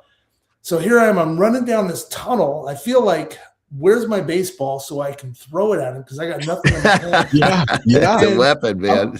I'm coming up on this crazy son of a bitch, and he's got this knife. And I'm yelling at him like, "Good guy, bad guy." And I'm 6'5" and, pretty big presence. And so I got my boots on. So I'm trying to clomp as hard and be as distractive as possible. And he was able to raise his hand, and I was able to grab him. And the fire captain behind me is bigger than I am. So we shove him up against the wall, and I was able to disarm him. And then that's when SWAT comes in. a few minutes later. And it ended up being that this guy was just a scared guy off the street, because you got to figure not everybody was at the concert, right? He had 22,000 people scattered over 500. Yeah, he was just trying to protect himself after all. Yeah. Poor guy.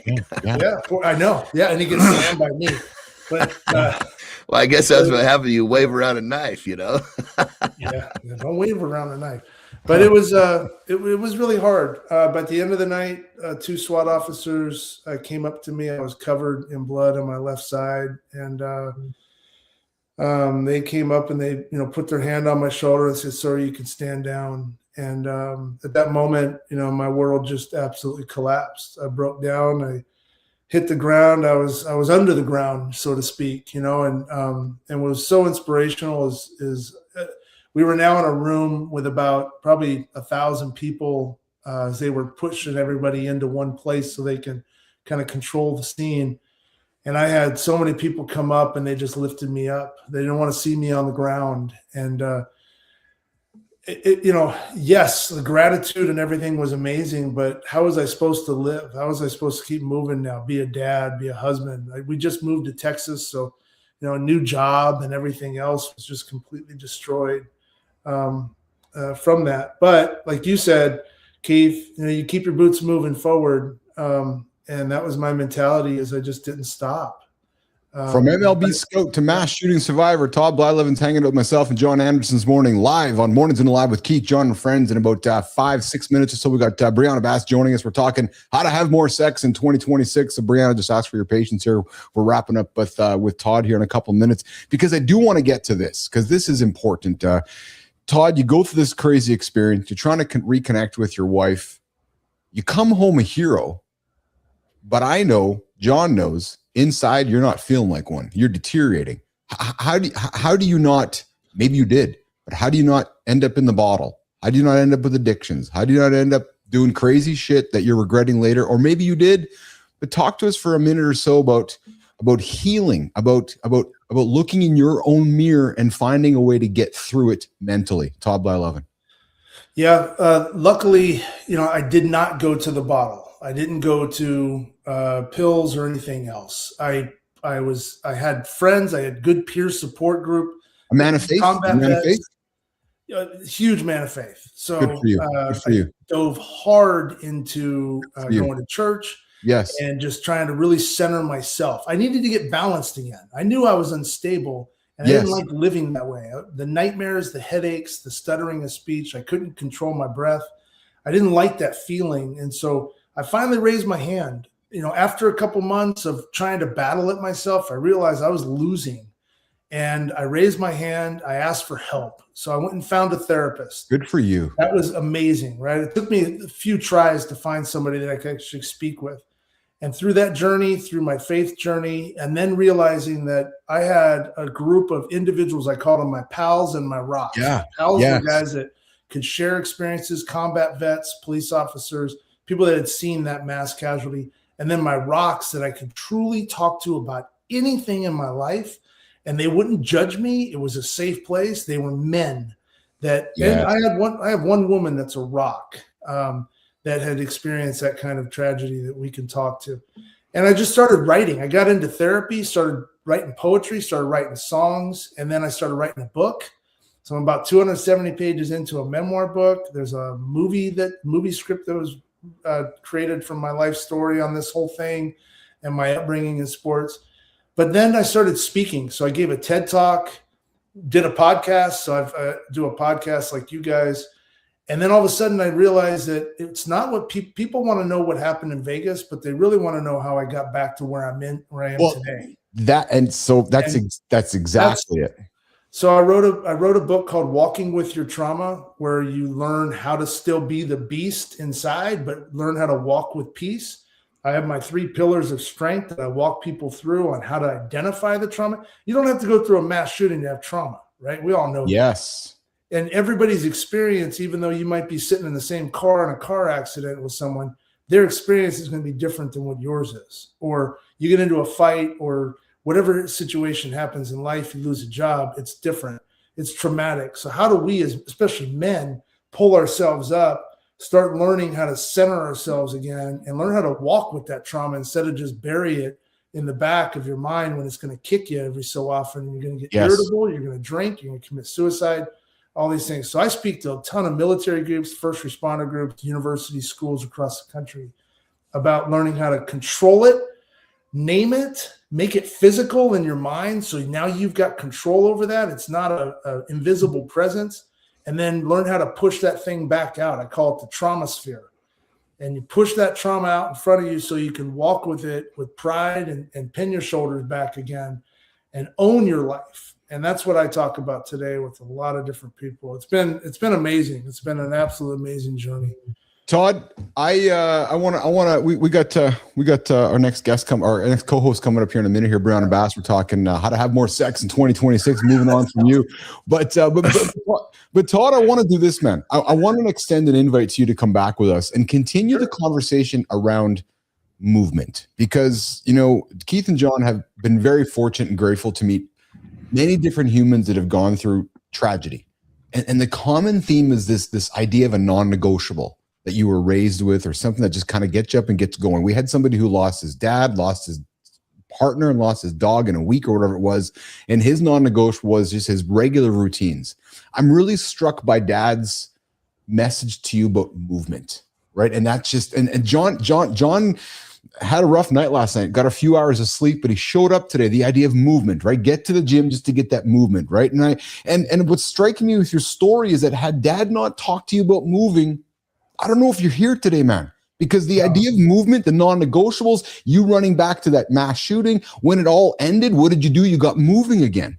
Like, this idea of movement is powerful to me, Todd. Would you come back and join us for a round 2 on this one? I would love to. And earlier to your conversation on AI, I'm coming back as an Abrams tank, by the way. John. I love you guys. Thank you. Todd, where can folks connect with you and find you? And before we bring you back, how can folks connect with you? Yeah, toddbly11.com. Check me out on LinkedIn and Facebook. I'm on all the social platforms. Just search my name, toddbly11.com. You can see my story. But I appreciate it. Because I want to bring you back. Because if we didn't have Brianna in here today, I would have extended the invite. But we want to get on to Brianna. But I'd like to have you back. I'd like to talk about I'd like to continue your story. There's other men that are going through trauma, and the fact that you didn't end up on that bad side of the fence is powerful to me as well. Because something Dad taught you, and whether it's faith or whether that's movement, kept you on the right path. And we didn't even get a chance to talk about, you know, the challenges you had, you know, even getting to that situation with your wife, Kathy. So I think there's a few things for us left to talk about, Todd. Sure. Well, I'm a fan of you guys, and I appreciate you having me on, and look forward to listening to more of what you're talking about. So it was a pleasure hearing you speak today, brother. Yeah, thanks. Absolutely. Thanks. Absolutely. Hope you get some rest. After this is over, I'm going to take a nap for sure. Awesome. All right, Jimmy, let's walk Todd out of the show. We'll do a lifestyle tip with Anderson, reset hour 2, and come back with Brianna Bass. How to have more sex in 2026 with Brianna Bass, Keith Billis, and John Anderson this morning, live on Mornings in the Lab with Keith, John, and friends.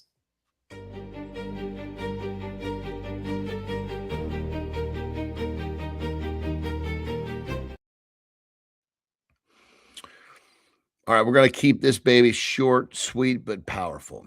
If you didn't catch the beginning of the show, I'll just catch you up in the fact that I didn't get much sleep last night. I'm tired. I'm like kind of almost feeling like sick to my stomach, nauseous. I'm so tired. But I had a line in the sand this morning. I can either do what I know I need to do and push forward and remind myself it doesn't have to be my best day. It just needs to be another day I show up. This little phrase that I use, and I, basically use on myself, tell myself it's a mantra. It allows me to do the things that need to be done, even when I want to do them. And that's the difference maker. So my best, no. I feel like I could literally fall asleep at any moment.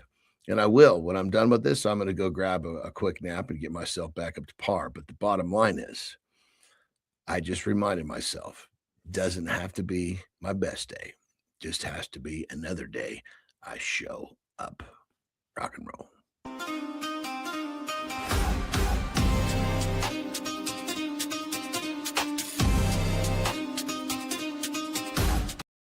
Hey, Jimmy, I have to admit, I was wondering whether we were going to give Anderson a lifestyle tip because I know he's struggling. He's tired and sleeping. Like, nah, we're going to put him on for the lifestyle tips so he can deliver for us this morning. So I did consider saying, Jimmy, let's just bump Anderson out of the way because he's half asleep. But Johnny, you did it, brother. I love you, man. You pulled it up to the table, and I knew you would. I knew you would. Hey, guys, hour one was fun. If you missed it, too bad. Go back and listen. We had some fun conversation in the first 30 minutes. The second 30 minutes, Todd Blyleven went from MLB scout, yes, Bert Blyleven's son, to surviving a mass shooting. That's all I got to say, because I'm with you, Petro. What an awesome story. Terrifyingly brave story. And Todd Blyleven will be coming back for round two on Mornings in the Lab with Keith, John, and friends. But right now, we're going to get into it. The big topic this morning, Brianna's been patiently waiting for us. Me and Brianna were talking yesterday. And no, Brianna Bass, I'm not to New Mexico. Coming up right now, Brianna Bass deep dive this morning on Mornings in the Lab with Keith, John, and Brianna. Right now, Jim. Men want more sex in 2026. Then they live like intimacy is an afterthought. They blame low desire. Nah. They built a life that smothers desire. So we're not chasing vibes. We're pulling the friction out on purpose. And it's three pillars: attraction, connection, and systems. Miss one, the whole thing collapses. Attraction is energy and steadiness. Connection is safety, not pressure. Systems make it easy to say yes. Stop gambling on mood. Start leading the setup.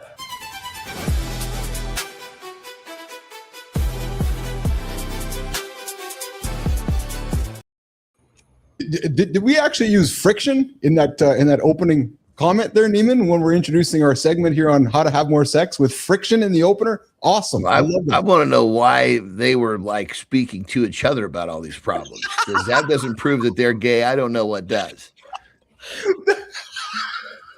I mean, it's like, if I can't remember having a brain fart of the name. He looks down and goes, "This is the problem." Like, Jesus Christ. If they've been, their cover is totally blown now. No matter what, I don't have to try to prove it anymore. Shit. Brianna, what's shaking, kid? Was the Chihuahua intentional? Yeah, that was the first giveaway, Brianna. They're like, we want a puppy. What two males that are not gay want to get a puppy together? And I was like, okay, we got some suspect shit going on here. But now that they're talking relationship about needing better sex and stuff to each other, there's just no other way to look at it.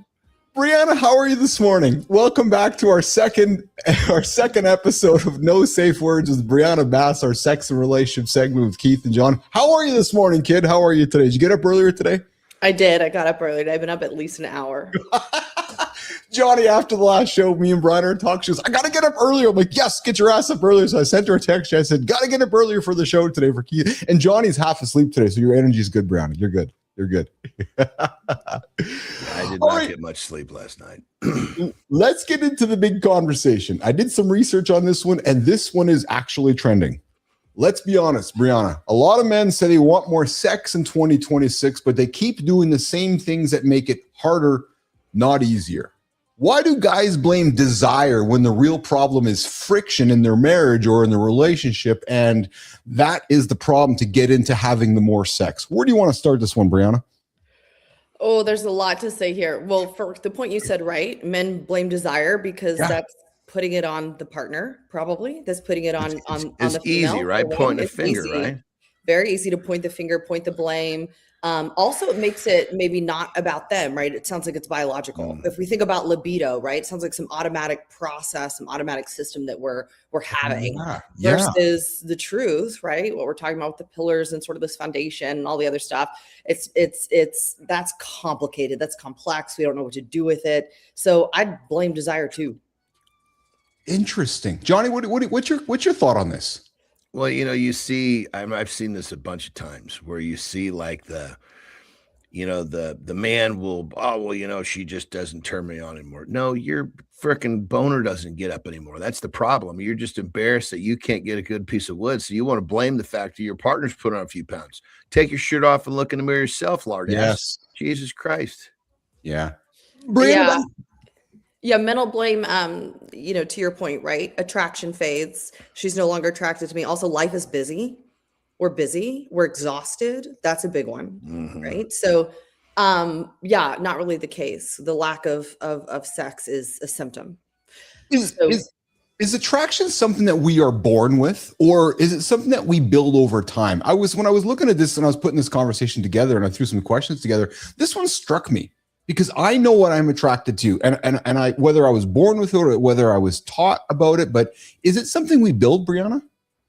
I'd say it's something we build. So there's an initial attraction, right? We have to have that. If you spot her across the bar, if you see her profile, and it like really gets you going. So we have that initial piece. That's more of a born with. We sort of have our type. We sort of have our preferences. Don't get started on where some of that can originate, like mom and conversation for another day.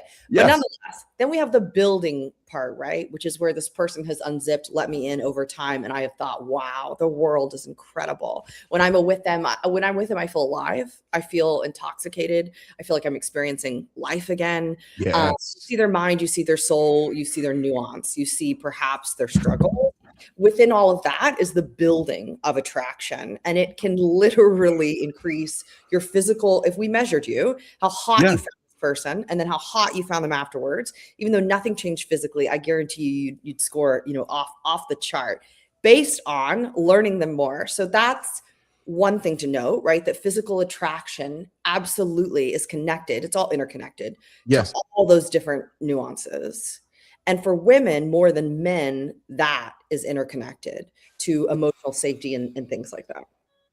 Yeah, the emotional safety is truly the PowerPoint for a woman, isn't it? And I'm not trying to oversimplify, but that really, this is going to sound really crass, but it was from another sex therapist I had read sometime, but it was basically, I'm going to paraphrase it, Brianna.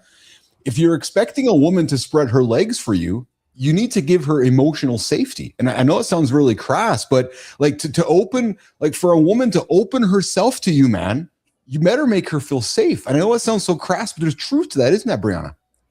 Yeah, there's a ton of truth to that. And I do have some very practical, concrete, tangible things that I will teach men on how to do that, because I know that it feels abstract. And share some of those. That would be helpful. Yeah, sure. So if there's one thing I could recommend to start doing now, I never hear this being talked about. Disagree with me. Tell me if you guys are familiar with this one. But okay. There's a difference between being horny and women read this versus being obsessed. When you're with a woman, when you're in the bedroom with a woman, when you're having sex with her, even just making out with her, right? You want to give the impression, I'm not telling you to fake it necessarily, but you want to give the impression of being absolutely, completely, and totally obsessed, right? Yes. Often men will express desire as initiation, right? I'm coming on to you. I'm initiating things with you. This is my signal. This is me showing you that I'm obsessed. I want you to do it instead in front of her. So not as initiation only, but completely and totally in front of her. So for example, I'm talking the sex, the getting off, the orgasm isn't the goal. It's literally her. She is the prize. It's a privilege to spend time with her. You're going to get there anyways if you follow this model. So might as well make you both win, right? So practical examples to behave as though she is intoxicating, even though in the moment you already have her. You're going to kiss her slowly. You're going to make comments like, I could do this all day. You smell, God, you smell good. Or just simply even imagine you're laying on top of her, it's quiet, and you just simply say, my God. It's a worship. women will feel so much safer when they feel like you're not just trying to, because in the movies, right, that's not as sexy. In the movies, it's hot and it's heavy and we want to go hard and we want to get to that end goal. We want to get to that finish line as soon as possible, get her there and you there and all the things. I'm telling you, actually, in the real world, and if you want to talk about having more sex, slow your sex down, act like you are completely intoxicated, obsessed. She is the reason you're there, not the finish line. The finish line will come anyways. And she might be a little bit confused, right? So don't be surprised if you're shaking this up and this isn't your usual MO. She might be a little confused on why you're not rushing things or fixating on the outcome like you usually do, right? Yes. But just breathe her in. I want you to communicate. I'm not using you to get somewhere. I'm here because you are the point. And that's safety in the bedroom for women. That's awesome, Brianna. That's nuggets. Johnny? Well, yeah, it's just kind of, when you talk about focusing on the finish line, you know, I mean, that's something that I don't know, I guess I'll just say I'm blessed. I mean, I had enough conversations with, you know, older brothers and, you know, male role models to help me understand that it wasn't about me. It was about her getting to the finish line, because I could get there real easy, but she was going to have a hell of a time. And so it's you're speaking of as a man just thinking about getting to his finish line, or the finish line as a whole? Finish line as a whole. So also hers. So just the finish line as a whole, because again, with this model, you will get there anyways. If anything, it'll be stronger and better, more connected. And then again, you'll get to have more of it probably. So, right. So women don't get turned on by men wanting sex. They get turned on by men wanting them. Well, So you know, I got to jump in here, Brianna, because you know, this is what we do, John. We share. You know, there's times where my wife will say to me, "I can feel you are so into me right now," and that's exactly what you are saying, isn't it? Which is, it is either during or after, which is those comments, which is, I can feel that you are very into me right now, and that makes me feel so good, because it means that I'm obsessing over Brianna, right? Like, and for her to give me that feedback, that's kind of what I'm looking for, because that means that I'm making her feel safe. Yep, that's exactly right. And I wonder, you know, I don't know if you know, Keith, like what are some go-to kind of lines? I don't know if she listens to the show. That you would say to her, right? And I'm sure they're incredibly authentic, but right, the whole "you smell incredible," the like, "I could breathe you in," the "my God." It's the presence, actually, Brianna. As I reflect, what does that look like? It's just being present, extremely present, right? And emotionally connected with my touch, with my presence. Like I think, to me, Brianna, it's presence, right? I know that when I'm obsessing over her, she feels my presence with her, and that to me is what is magical, if that makes sense. And Keith, I'm sorry, I have to take this opportunity. Presence, I teach this all the time. Presence is different than performance. Yes. We watch porn, we watch the movies, right? It's like, let me like jackhammer this, let me whatever, flip her around, do the things. And that's if it's sexy and it has its place too. I'm not putting that down, but presence is the opposite of performing. Yes. Performance sex, right? So when you're with your wife, that's what you're describing, that presence, that drinking her in, that literally, even though she's laying in front of you, you're still craving her. You're longing for her as she's here. That's a feeling that women are so sensory. We're so intuitive. You know, that's our thing, right? So whether we even knew we were reading it or not, we are. And if you want to get her to the finish line, that's the very first step.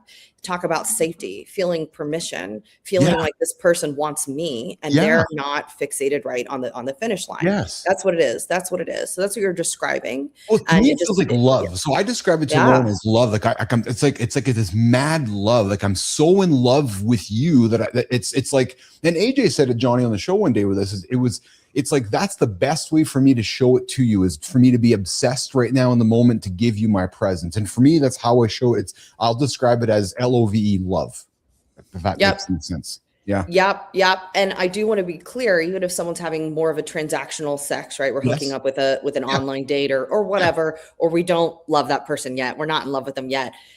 This all still applies. You can still be in the presence of a woman and be treating her as if you're worshiping, right, at her altar, while still feeling completely and totally devoted to your masculinity and still in maybe even a domineering type of state. So I really want guys to think about how incredibly not black and white this is. All of that can exist at once. But even in a one-night stand, you can consume her and show up in a way that makes this woman go, wow, this guy knows what he's doing. Yeah. Well, that would be, I mean, in a one night stand, that would give you a hell of a lot better shot to even get it if you were showing that in the beginning. If you were just, pull your pants down, just get the fuck out of here. Yeah. She'll call you back. One will turn into 2 or 3 or whatever.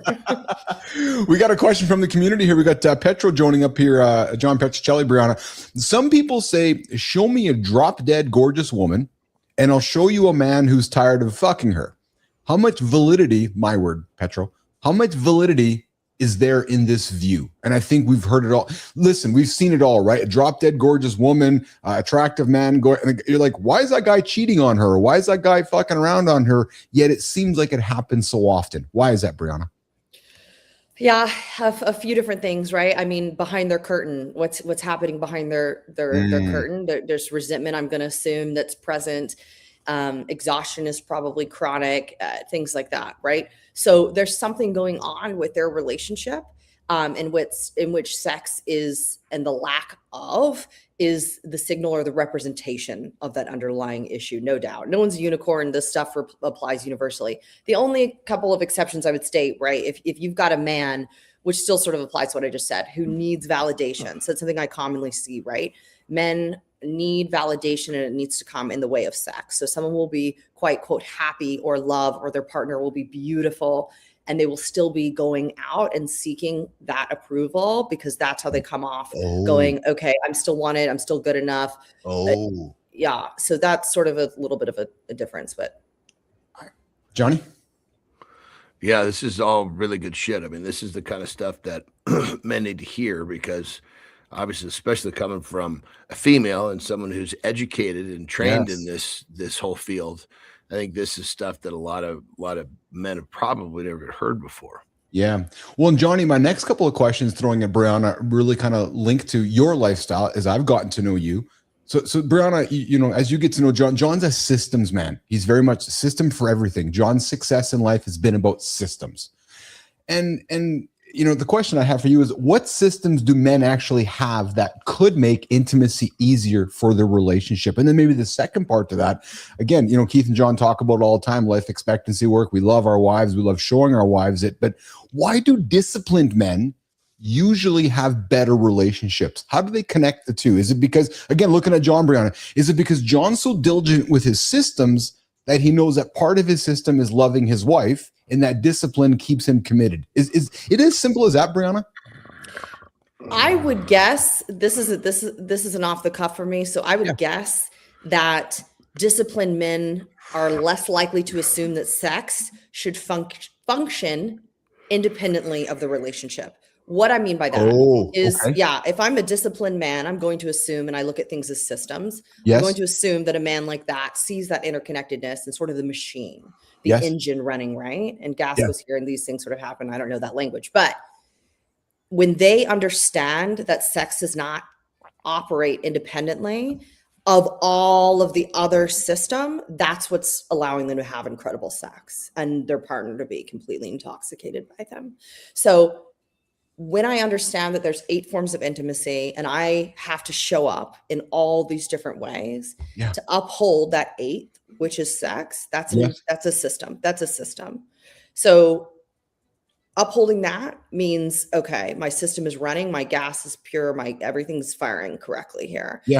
Undisciplined people, they aren't dedicated to those 8 forms of intimacy. So they're all just constantly pulling and pushing from each other, and we're taking a hit, and sex is usually the very first one to fall.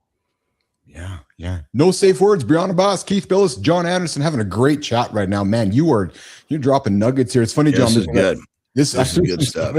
She's like, Keith, this is like 800 shows worth of topics. I'm saying to myself, I just wanted to be prepared, Brianna. So that's why.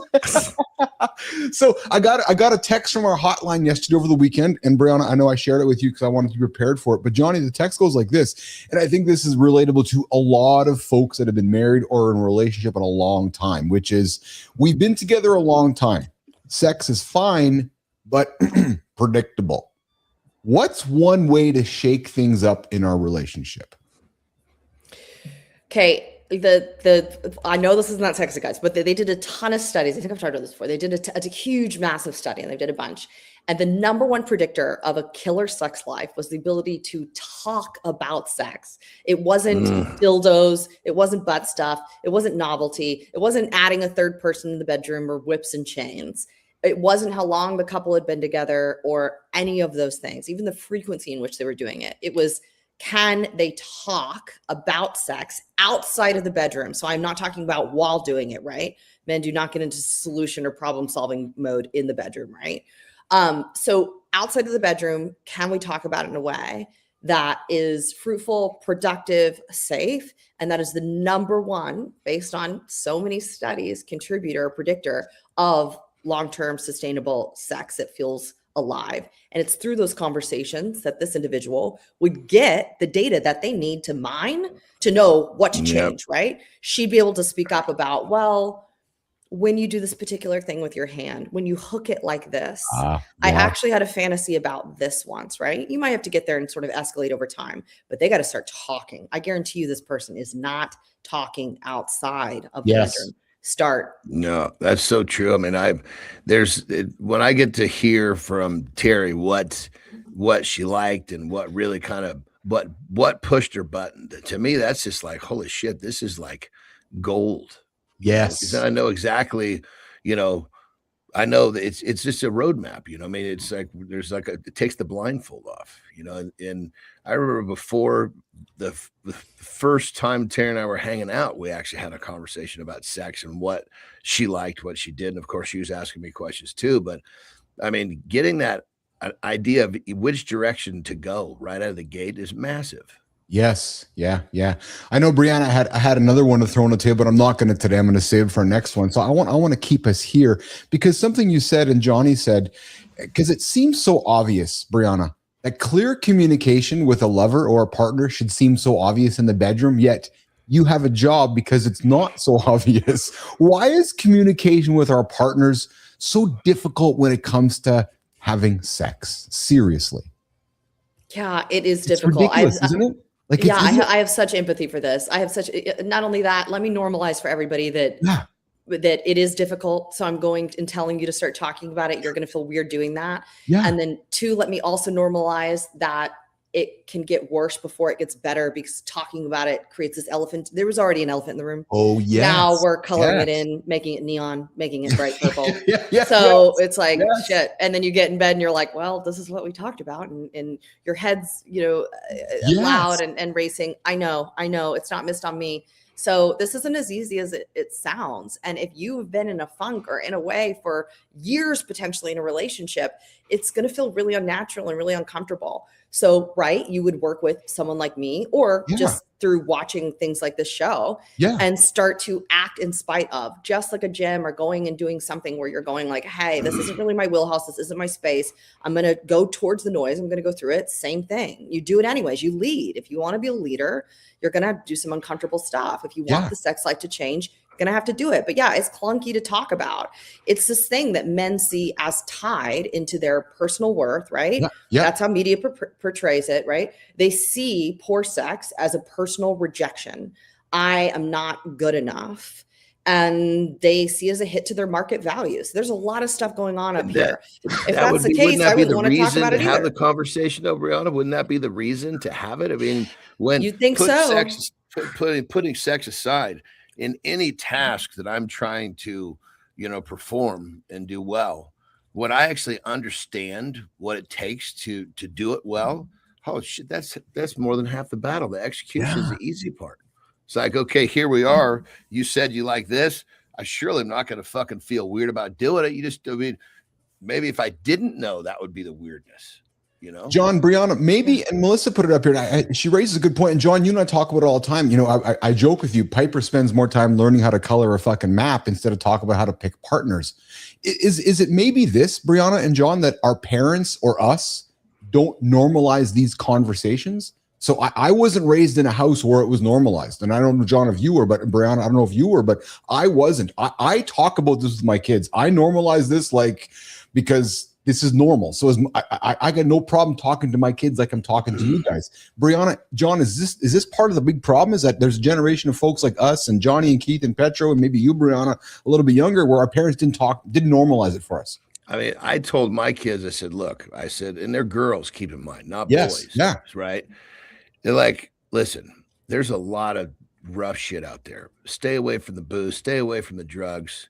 You know, you've got a boyfriend, just be careful and go entertain yourself with having sex. There's no problem with that. You start entertaining yourself with these drugs rolling around out there, we got a big problem on our hands.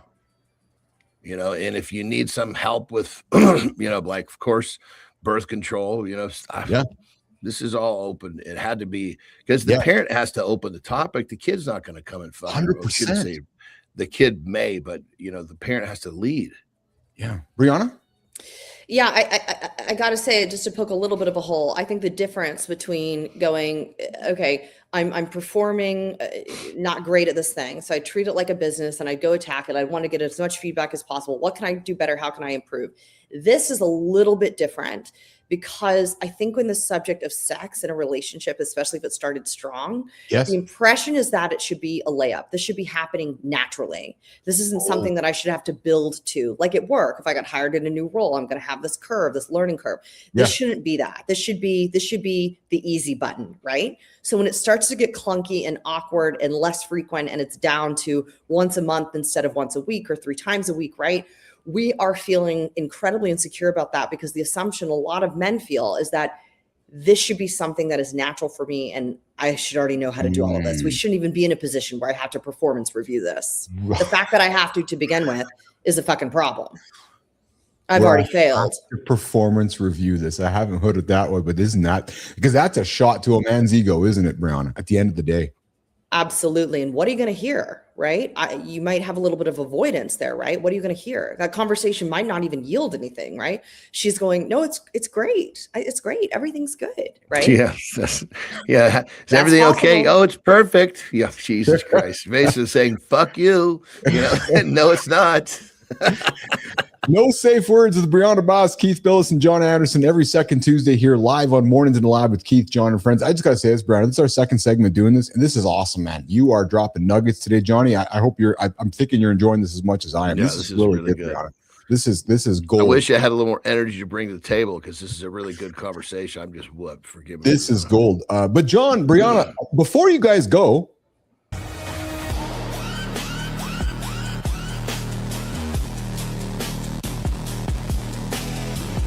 John, before you go, there is a viral strength clip everywhere. The matchup is wild. Everyone's yelling, who's stronger? Strength isn't only size. Leverage and technique change outcomes. Spotlight the athletes, not the difference. If the joke is the person, you lost. Uneven matchups are cheap engagement. Real respect is clear rules and fair intent. Zero humiliation. John? You always preach strength is character. Prove it. Share the lesson, not the laugh.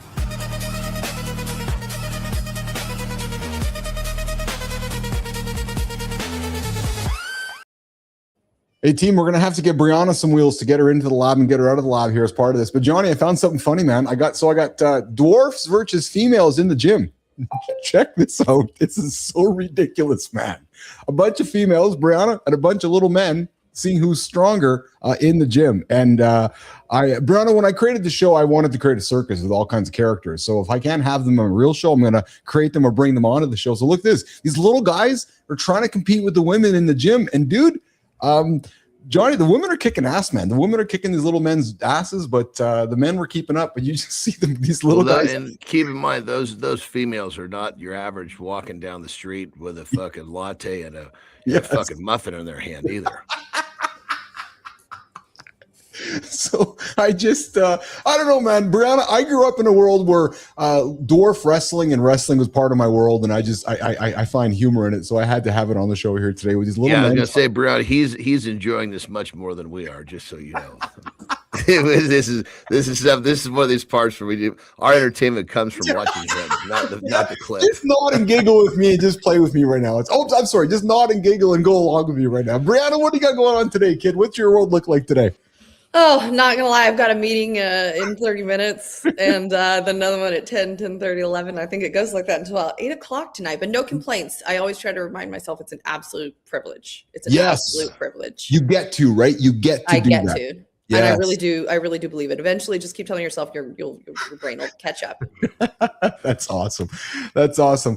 Well, Jimmy, let's walk the two out. Brianna, so much gratitude, man. I'm really enjoying this segment with you. And I can't. Too. Me too. So we're gonna keep digging into it and doing more of it. And before There's you know, so much more to get to. There's so much more to get to. I mean, even today we talked about nothing. I mean, really, compared to it's so much. So, yeah, I'm glad you guys are liking it because there's plenty more. awesome. Well, and so is the audience. I dropped this title out there, and X is blowing up right now. We've had 100 people on the show on X the whole time here, so it's been actually blowing up. And it's all has to do with this title: "How to Have More Sex in 2026."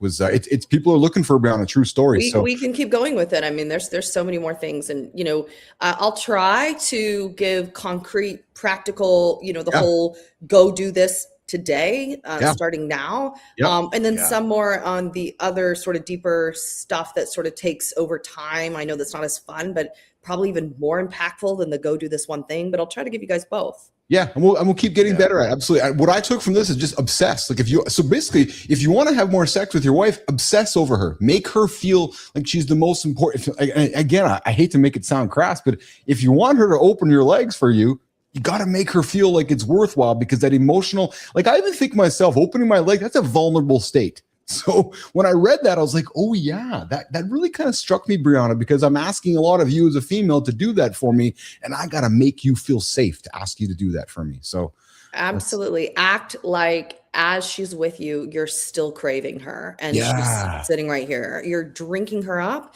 and wishing you only had more. And don't be surprised with my disclaimers if that doesn't go great for the first couple times, because if that's a disruption in your typical style, she's going to try to pull you up. Let's get this thing going. Let's get penetrative, whatever, because she's trained too by you. So stay your course, let her know, stop. I'm loving this. This is what I want right now. Yes. My wife's away for the week, so I'm on solo life expectancy work this week, Johnny. So I just got to figure this out after these conversations somehow. Good. Go look in the mirror and practice. Anderson, go have a nap. I love you, man. We'll see you tomorrow, okay? All right, guys. Have a great live. Yeah, Thank you, Brianna. All right, Johnny's out of here. Brianna, this was awesome, man. I'm going to let you get out of here, too. A lot of fun. Great segment. We'll catch up later today, but I know that you enjoy the feedback, and I do as well. I can just tell you by the comments and by internal comments, this was rock and roll today. Awesome. Thank you. Thank you so much for having me, and thank you for the comments and people that, share their thoughts. I appreciate it. Yeah, absolutely. Good. We got Sullivan coming in saying good segment to receive important point of views. Petro jumping in as well, and some comments here as well along the way. So you enjoy your day with all that gratitude, and we will chat throughout the day as well. Okay. See ya. Beautiful. Take care. All right, Brianna's out of here. Jimmy, let's get her out of here. Wow, that was awesome, man. What a fun show today. Holy smoke-a-ronies. Yes, I did say smoke-a-ronies, Jimmy. Again. Last time I said, what the fuck is that? Maybe that was when Flynn was around. What is a smoke-a-roni? Hey, how to have more sex in 2026? If you're joining me right now, go back to the top of the hour. Keith, John, and Brianna dug into it, and hey Jimmy, it seems simple, but yet it's so difficult, right? To make our lover feel safe. And again, I'll bring it up. It just struck me when I read that statement from that woman that if you're asking your wife to spread her legs for you, like think about that, man. I'm like, yeah, because that's vulnerable, dude. That is a vulnerable state for any human being to be in. And for somebody to walk towards that direction, the safety, where I really leaned into the whole idea of safety with that. So good segment with Brianna Bass and then Todd Bly-Levin today, guys. Yeah, just great show. Great show. Coming up now, I'm going to move into the morning focus topic. Let me see here. We got Nima come back and yes, hopefully she feels safe by the time she's your wife. This is true. That too, Neiman. I'm with you. All right, let's get after it. Hey guys, there's a lot of power, and it starts when? In the morning, and it starts through a morning conversation. And I got something to say about it, and it starts during the morning focus right now. People think it's a content problem. It's a presence problem. Your industry is drowning in hot takes and AI sludge. Your polished post won't save you. Live cuts through. Not louder, realer. Heartbeat, pressure, mistakes, truth. That's why people trust it. Speak first, set the frame. Then your frame becomes their filter. They repeat you in rooms. Show up same time every morning. Pick one narrative. Talk to one real stakeholder.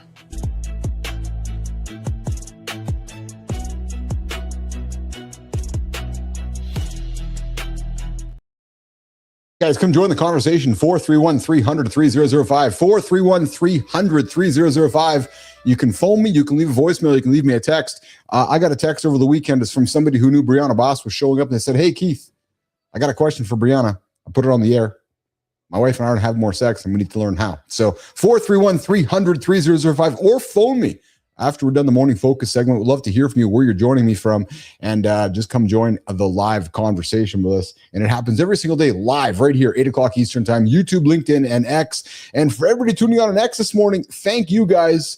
Loving the commitment to the show, seeing everybody out there, and thoroughly enjoying everything happening right now through the show here today. All right, guys, flood the room.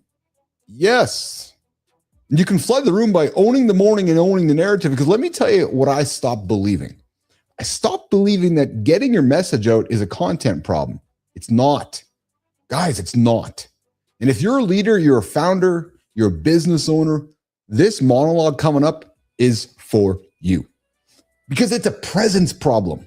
Because your stakeholders, your customers, your team, your partners, your investors, your industry peers, they're not sitting around waiting for your next post like it's a press release from 2009. Guys, social media has changed, frankly, for the worse. It ain't getting any better. It's not going back to 2009. We're not going back to the friend feed, the Instagram feed, and the check-ins on Facebook like it's a brand new platform. No, it's your presence. Because your stakeholders are drowning in hot takes. They're drowning in recycled advice. They're drowning in AI synthetic sludge. They're drowning in screenshots of other screenshots. And if you're trying to break through all that noise with another polished paragraph, or Jimmy, like we started the show with another boring and informing podcast that you recorded 2 weeks ago, well, good luck. Yeah, just good luck. Just good luck with that. Because here's still what cuts through. And,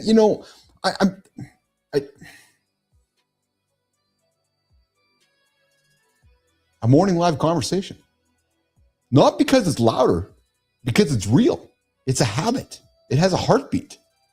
Because it's the closest thing we have left to walking in the room and saying, "Hey, I'm here. This matters. And I'm not hiding behind a brand voice." I don't know why this is so obvious to me, yet not so obvious to everyone else. When you go live in the morning, you're not just posting. You're actually having a conversation, an intentional conversation.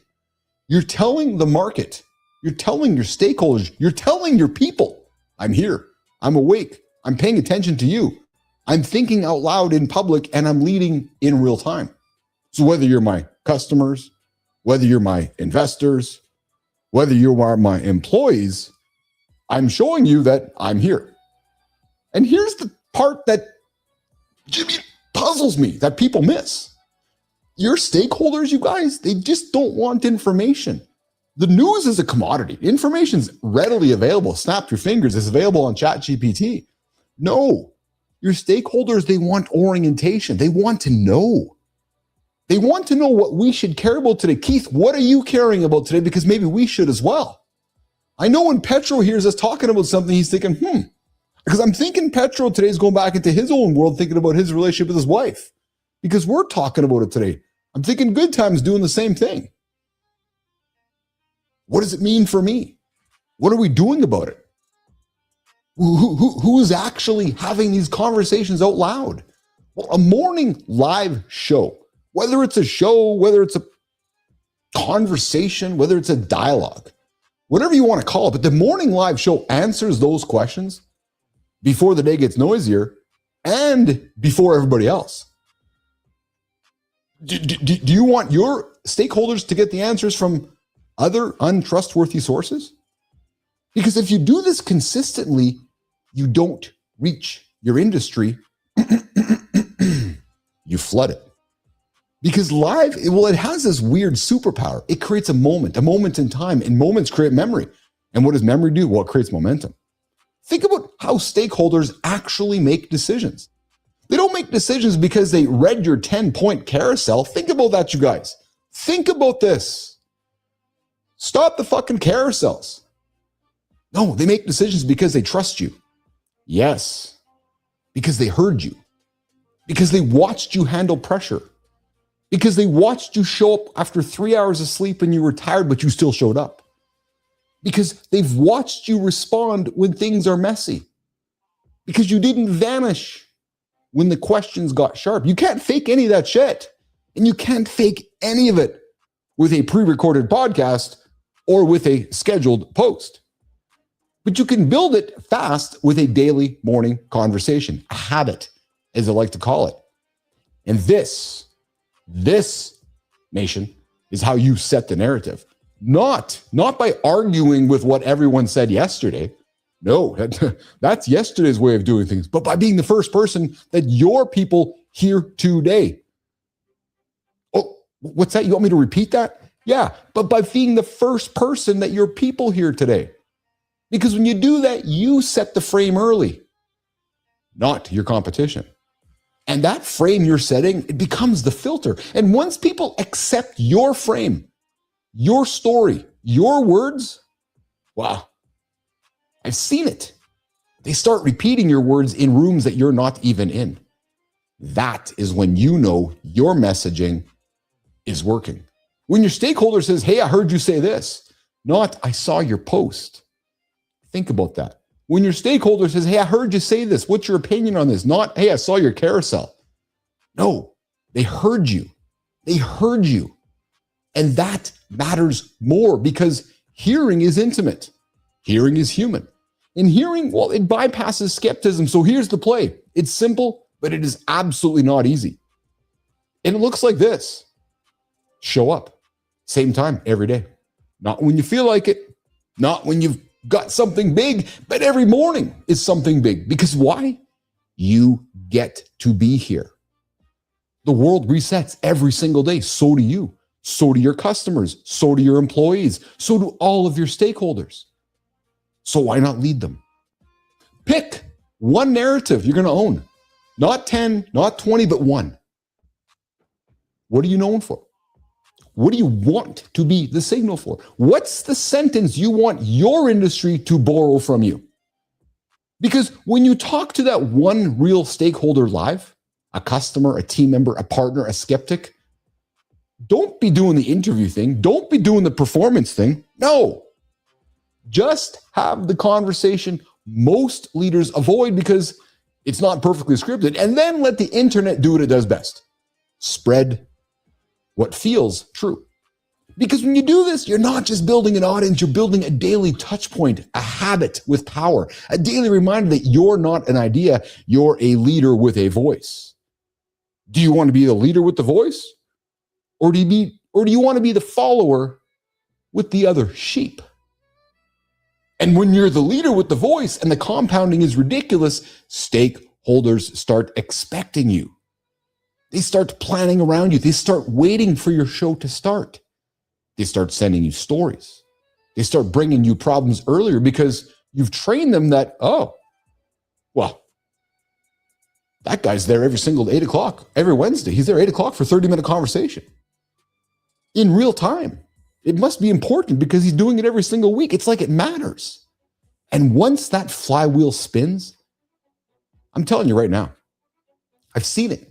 You don't chase the industry starts checking in with you to see what you think happened. Think about this for a second. You're all busy chasing the industry. You're all busy being like everybody else. But the power of a morning conversation changes it all. Because the industry now says, hey, what's Keith saying? Hey, what's Anderson have to say? Hey, what's Petro talking about right now? And that is what flooding your industry really is. It's not about increasing the volume. No, it's frequency plus clarity plus courage creates a habit. The habit that you want to create for your stakeholders. So if you're tired of whispering into the algorithm, oh, Jimmy, we've heard it. Oh, the algorithm doesn't work right now. The algorithm's broken. No, your fucking content sucks. You're too busy posting. You're too busy making the perfect carousel. Oh, I love my little perfect carousel. Really? Stop trying to win the content. Start owning the morning. I'm telling you. Oh, your little perfect carousel. Go live. Set the frame. Because the person who speaks first,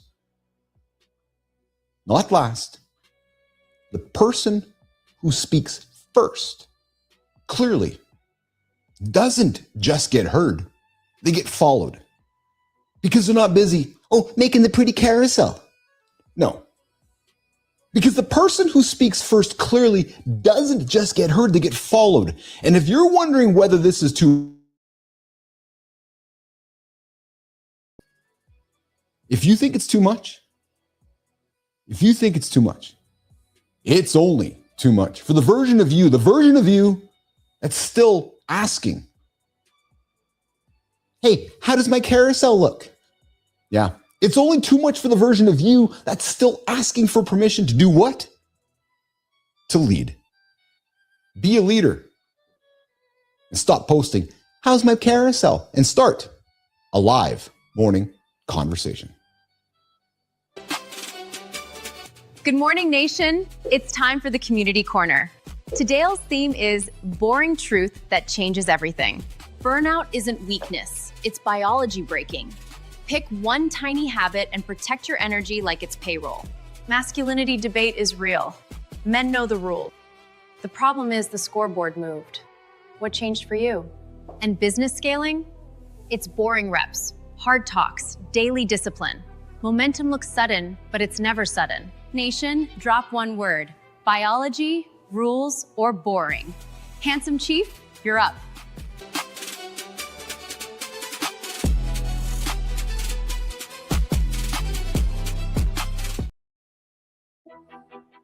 Oh, make me a perfect carousel. Make me a perfect carousel. Really? Put the fucking carousel away. Have a live conversation. Trust me. Need some help? Come knock on my door. I'll help you. Yes, Maya Reyes is bringing us into the community corner. Burnout is biology in the masculinity debate, and boring builds empires. You know, my wife's been gone for a day and I fucking miss her big time already. True story. I miss you, Lauren. I love you, baby. I know you're tuning in right now, but I miss the fuck out of you. Yep, so does Lola. So does the dogs. Love my wife, miss my wife. So in love with my wife. Woo! And I had no problem sharing it. Matter of fact, I love broadcasting it.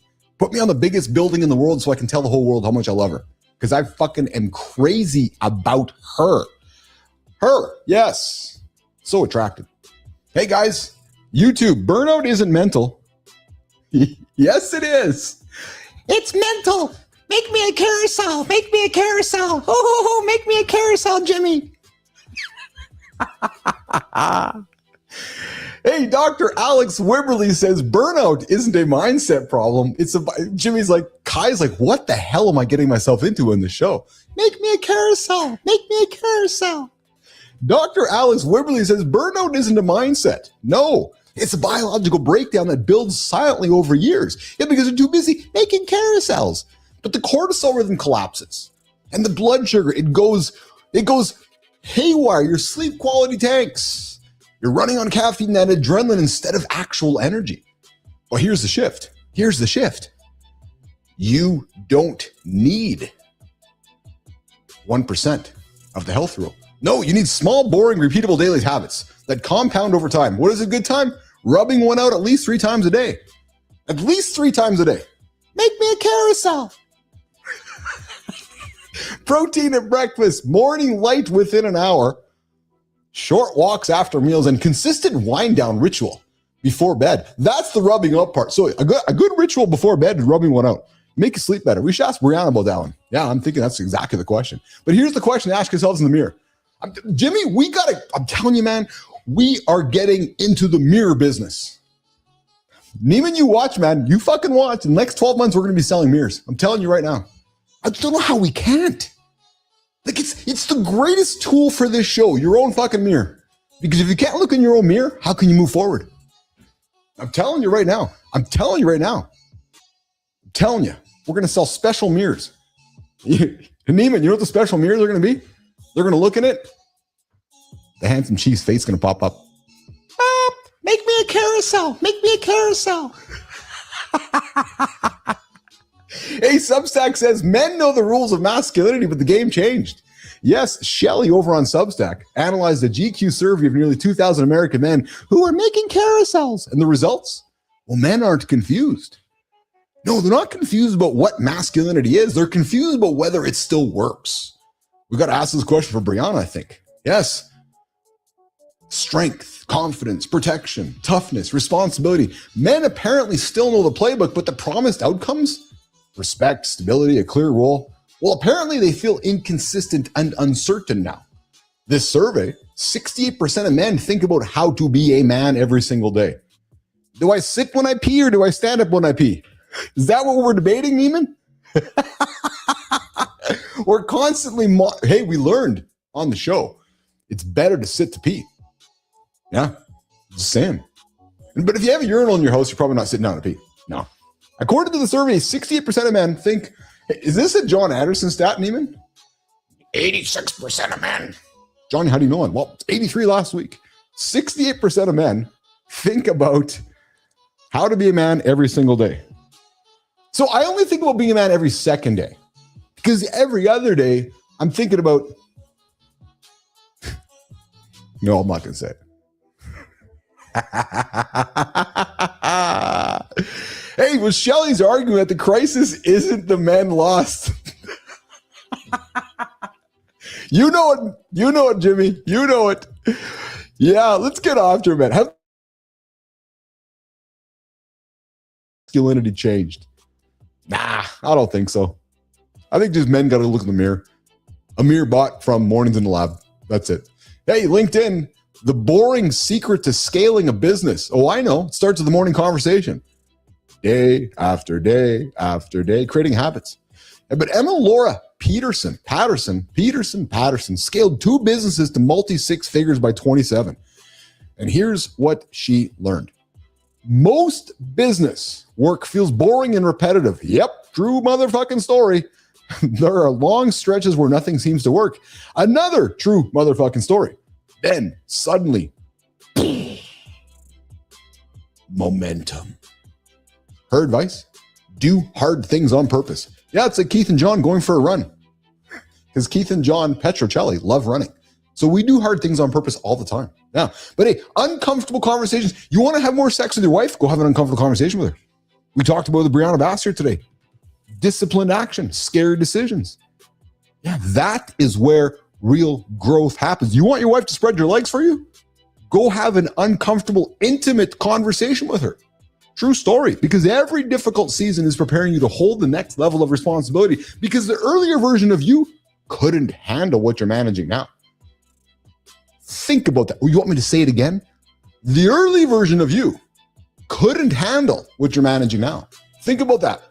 So, when you're questioning everything, when you're closer to darkness, as Johnny would say, you're actually closer to the light. So when you're questioning everything, you're probably closer to your next level than it actually appeared. It's like a video game. Yeah. Oh, I got something from Neiman here saying to me, I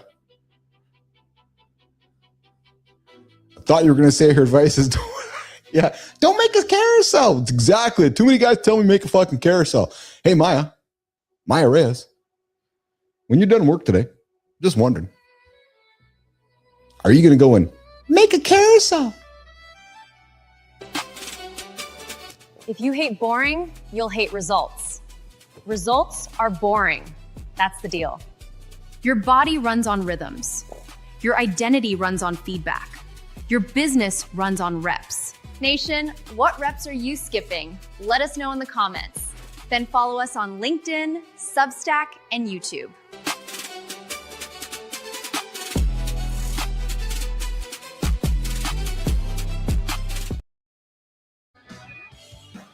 Woo, that was loud. Hey, Sully, I appreciate the comments, man. We, not me, we are building something great here. That old live morning show, Good Morning America, doesn't have the potential to reach billions of people internationally. Nope. True story. Because they're being locked down by your administration. But not me here in Canada. You know, actually, I got something. Hold on. Hold the fucking horses here. I got to turn this down. I got something to say. Yep, I do. Hey, Jimmy, you got a map of Canada? Sorry, I got to do an audible with you, Jimmy. Jimmy, can you bring a map of Canada up? Yep, true story. Canada, Manitoba specifically. If you can do that, I got to show y'all something. I got to show y'all something that you all have no fucking clue about. Yep, true story coming up here. So when Jimmy gets a map of Canada up and he shows Manitoba on the map, I'm gonna Petro, good time, Sully. Yep, history lesson coming up right here on the show. So, and here's what it looks like. So, you know, we are living in a world right now where the world is changing. I mean, big time changing. You know, people are taking land and taking territories and moving all over the planet. Jimmy, just zoom into Manitoba if you can. Yeah, true story. So actually, hold on, pull back for a second for me. Yeah. So look at the north. Look at the north of Canada. Look at the northern Arctic of Canada. Pull back, Jimmy. Just pull back if you don't mind. Look at that guy. So look at keep pulling back here so I can see all of Canada. So I can see the top of Canada. So I can see like the North Pole and stuff. Just kind of scroll down the page. No, kind of go down the page there. Yeah. So there, exactly, guys. So did you know? You all didn't know this. There's one railway, one, not two, not three, not four, one railway from Winnipeg, Manitoba, Canada, that goes all the way up there to Hudson Bay, Jimmy. Look, see Hudson Bay there? That body of water to the right there, Jimmy? Yeah, to the right there. There's one railway that goes from Winnipeg to Hudson Bay to protect Canada's Arctic. That's it. That's it. So look through the rest of Canada. Look across Saskatchewan, British Columbia, Alberta, the rest of Canada. There is nowhere to get up to the north to protect the north in Canada other than the one fucking railway in Manitoba. So anybody complaining about what's happening in the world about who's planting flags anywhere, motherfuckers, come to Manitoba. Yeah, true story. One railway doesn't even work to go and protect my nation. That's it. One railway that will protect my nation, Canada, if somebody decides to plant their flags there. That's it. So y'all don't know this. One railway, and it's not even functioning properly. There's a port there, Port of Churchill, where there's polar bears up there in the water there, Jimmy, Hudson Bay. So that one rail, exactly, Melissa, true fucking story.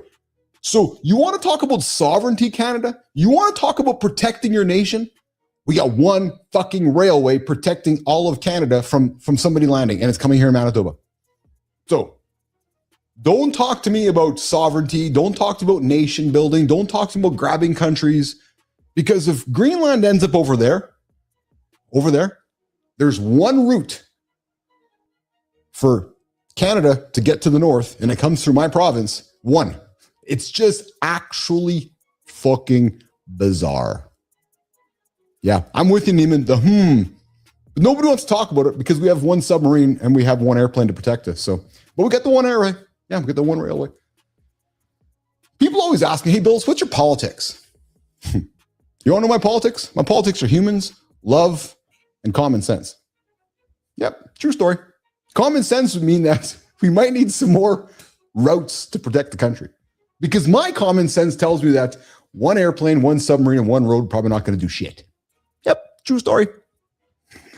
So I was actually going to kick the show off with that little monologue, but I kind of got distracted by something else. But it's just actually ridiculous that I live in a country where we can't get our shit together, so we have the one road up to the province, up to the top of our country to save us. Hey guys, wrapping it up today. Back tomorrow, live here, 8 o'clock Eastern time. Guys, we kicked off the show with a very revealing conversation. John Anderson was tired. 3 hours of sleep. But we actually kicked the show off with Brooklyn Beckham, cutting off dad, Victoria, and a warning to all fathers. And then John shared that his wife went through the same situation, estranged from family. I can't imagine how scary that is or how crappy that is, being estranged from your family. We also talked about the active denial system that was used in the little incident down in Venezuela a few weeks ago. Some interesting shit happening there. We talked about the Louvre. Kai, the Louvre robbery. The Louvre. Was it a magic trick or was it just bad planning? And hey, the end of image and video verifications. If somebody's asking you for video verification today, it's probably not real. Yeah, we saw that today as well. Todd Blyleven was on the show as well. Yes, Bert's son. Todd sat with us and talked about what happens after survival. The guy went from Major League Baseball scout to surviving the largest mass shooting in U.S. history. Go back and listen to it. We talked about the trauma that doesn't announce itself, strength that turns into isolation, and how pretending you're fine can slowly cost you your marriage, your health, and your sense of self. And then we got into it with Brianna Boss. We sure did. We got into some sex talk. Every second Tuesday, no safe words, Brianna Boss. And we broke down the 3 pillars that determine whether sex grows or dies in your life. Yes, and then we finished. Oh, I like this. We finished all over the back. Oh, I said it. Yes, I did, Jimmy. Melissa's like, really? Yeah, true story. We finished all over the back. But actually, we finished by pulling the lens or the legs back even wider. Oh, did he even say that? Yes, I did. Hey, guys, come by and own your morning. Own the narrative. Show up live. Start a live conversation. If you are in business, you're a leader, you're wanting to be a leader, the best way to do it is by starting a live conversation. Why? Because whether it's leadership, intimacy, or mental health, if you don't define the story, your competitor will. Somebody else will. Hey, coming up tomorrow. Oh, Petro says the Louvre video was fake. The surfboard stealing. I love you, Petro. I love it, man. Hey, coming up tomorrow on the show, Dr. Gwendolyn Dolsky for a conversation that cuts through the surface level noise. We're talking philosophy. Oh, John's favorite topic, AI, love, and what it actually means to make a fucking carousel. Nah, what it actually means to live a good life in 2026, not in theory, but in practice. And hey, our main topic tomorrow is one a lot of men feel that almost never say it out loud. Why men are so lonely. And I got the solution. It's called Mornings in the Lab. Take us with you. We're on all the time. Yeah. And how isolation quietly turns into burnout, addiction, and health problems when it goes unaddressed. Tomorrow is not about fixing everything. No. It's about breaking the silence and starting something real. So let's get out of here and get after this day. Yes, we'll see you in less than 22 hours. Where? In the Carousel Maker. Where? Right here, live, 8 o'clock Eastern Time. YouTube, LinkedIn, and of course, on the big show today, X. I'm your host. I'm Keith Billis. I'll be back here tomorrow, 24 hours. Mornings in the Lab with Keith, John, and friends. Jimmy, make me a carousel. Get me out of here.